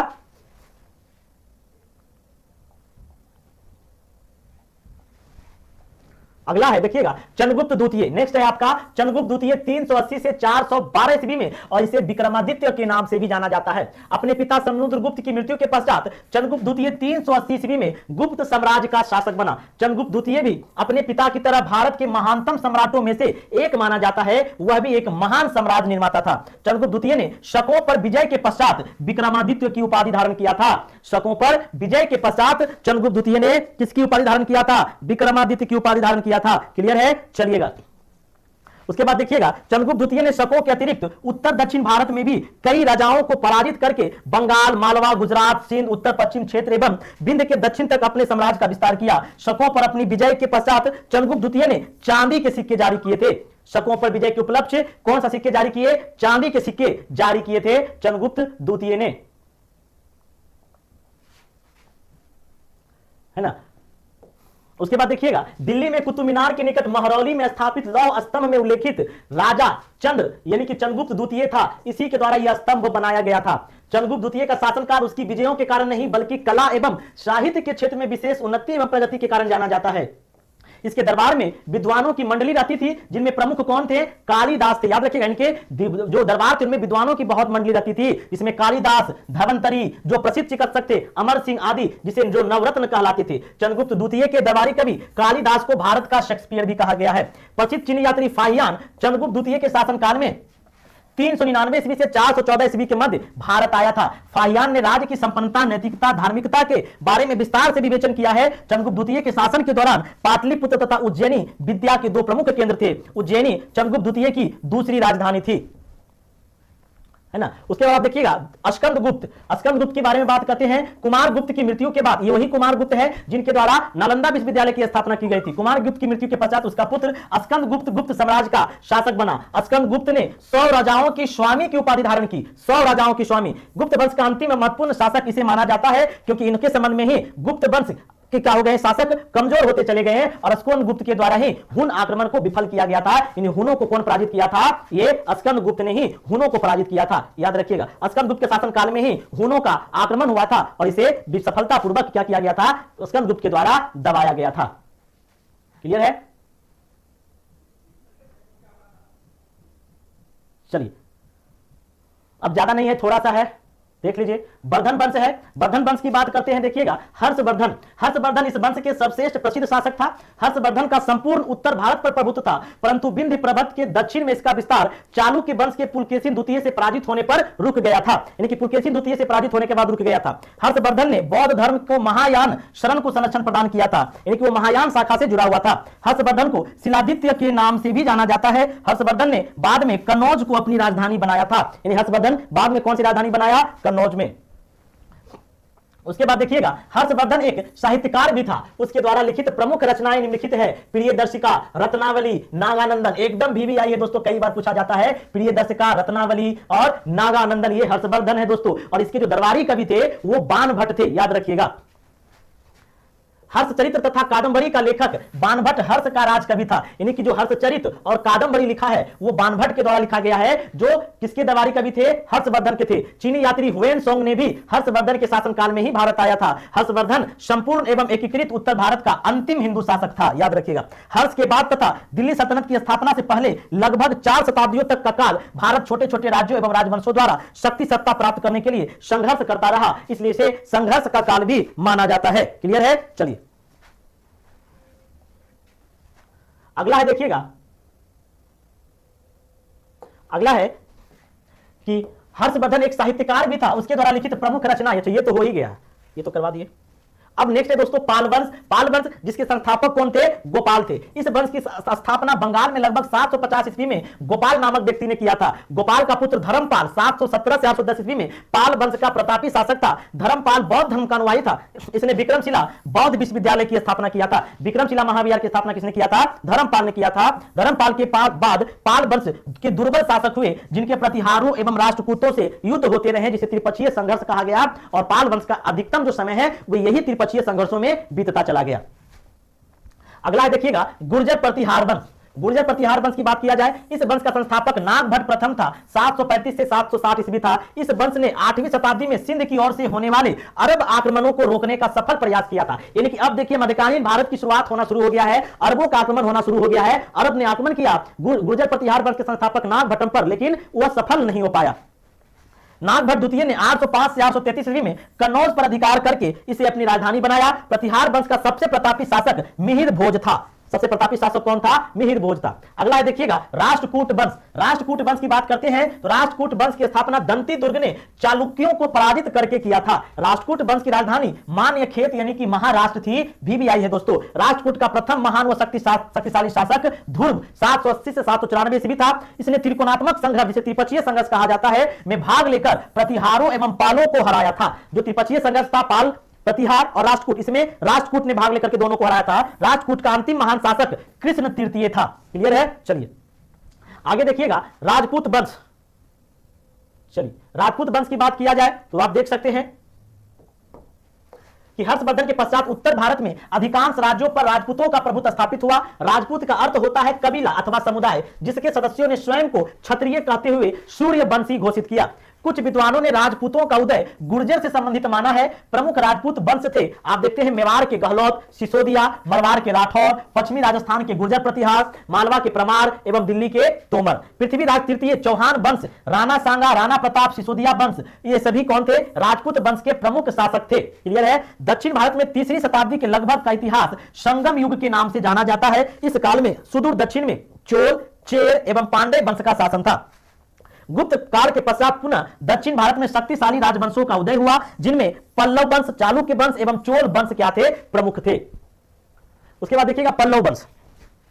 पल्लव वंश की बात किया जाए तो सातवाहनों के बाद दक्षिण भारत में उदित होने वाला महत्वपूर्ण वंश कौन था? पल्लव वंश था। सातवाहन के बाद जो प्रमुख राजवंश का उदय हुआ वह पल्लव वंश था, जिसकी स्थापना सिंह विष्णु ने की थी। यानी कि पल्लव वंश के संस्थापक सिंह विष्णु थे। पल्लव वंश की राजधानी कांची थी, जो शिक्षा एवं साहित्य का प्रमुख केंद्र था। VVI है दोस्तों, कई बार पूछा गया है। सिंह विष्णु के बाद महेंद्र वर्मन प्रथम शासक बना। इसके शासनकाल में यात्री हुएनसोंग ने कांची की यात्रा की थी, जो इनकी राजधानी थी। महेंद्र वर्मन साहित्य संगीत का कला प्रेमी था। इसके द्वारा लिखा प्रसिद्ध नाटक था मतवा विलास प्रहसन। बहुत इंपॉर्टेंट है दोस्तों, मतवा विलास प्रहसन किसके द्वारा लिखा गया है? महेंद्र वर्मन के द्वारा लिखा गया है, जो साहित्य प्रेमी और कला प्रेमी था। उसके बाद देखिए दोस्तों चालुक्य, चोल शासक की अगर बात किया जाए तो ये अपने नौसैनिकों के लिए जाना जाता था, है ना, नौसैनिक इनकी बहुत बढ़िया था, ग्राम पंचायतों के लिए जाना जाता था। क्लियर है? चलिए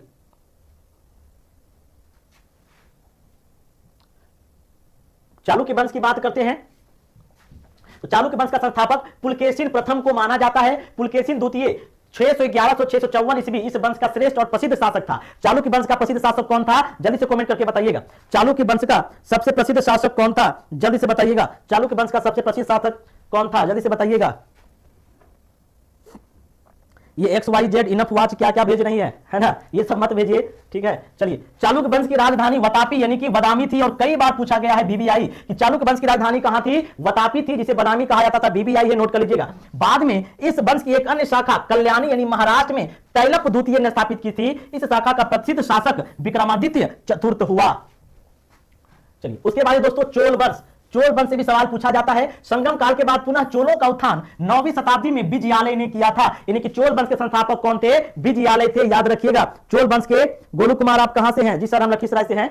तो चोल वंश के संस्थापक कौन थे? विजयालय थे। अब राजा राज का देखिएगा 985 से 1012 ईस्वी एवं राजेंद्र प्रथम 1012 से 1044 ईस्वी इस वंश का सर्वश्रेष्ठ और प्रसिद्ध शासक थे। राजा राज जहां मालदीप एवं श्रीलंका के उत्तरी भाग को जीता, याद रखिएगा, मालदीप एवं श्रीलंका के उत्तरी भाग को किस चोल शासक ने पहली बार जीता? राजा राज ने। वहीं राजेंद्र प्रथम ने संपूर्ण श्रीलंका को तथा दक्षिण पूर्व एशिया को जीता। अगर प्रश्न पूछा जाए कि संपूर्ण श्रीलंका को किसने जीता, तो संपूर्ण श्रीलंका को राजेंद्र प्रथम ने जीता। लेकिन अगर प्रश्न पूछा जाए कि श्रीलंका पर पहला आक्रमण या श्रीलंका को पहली बार किसने जीता, तो राज ने जीता। दोनों में प्रश्नों में कंफ्यूजन है, इसलिए मैंने आपको बता दिया।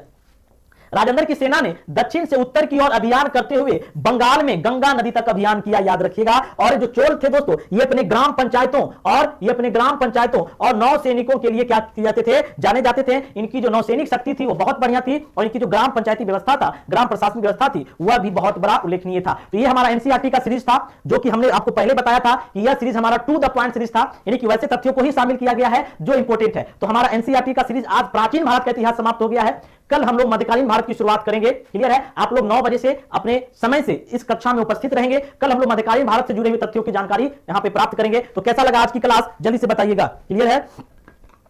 चलिए ये हमारा टोटल 30 दिन का प्रोग्राम है दोस्तों। समय का परवाह मैं बिल्कुल नहीं करूंगा, और आप लोग भी नहीं करिएगा। कितना भी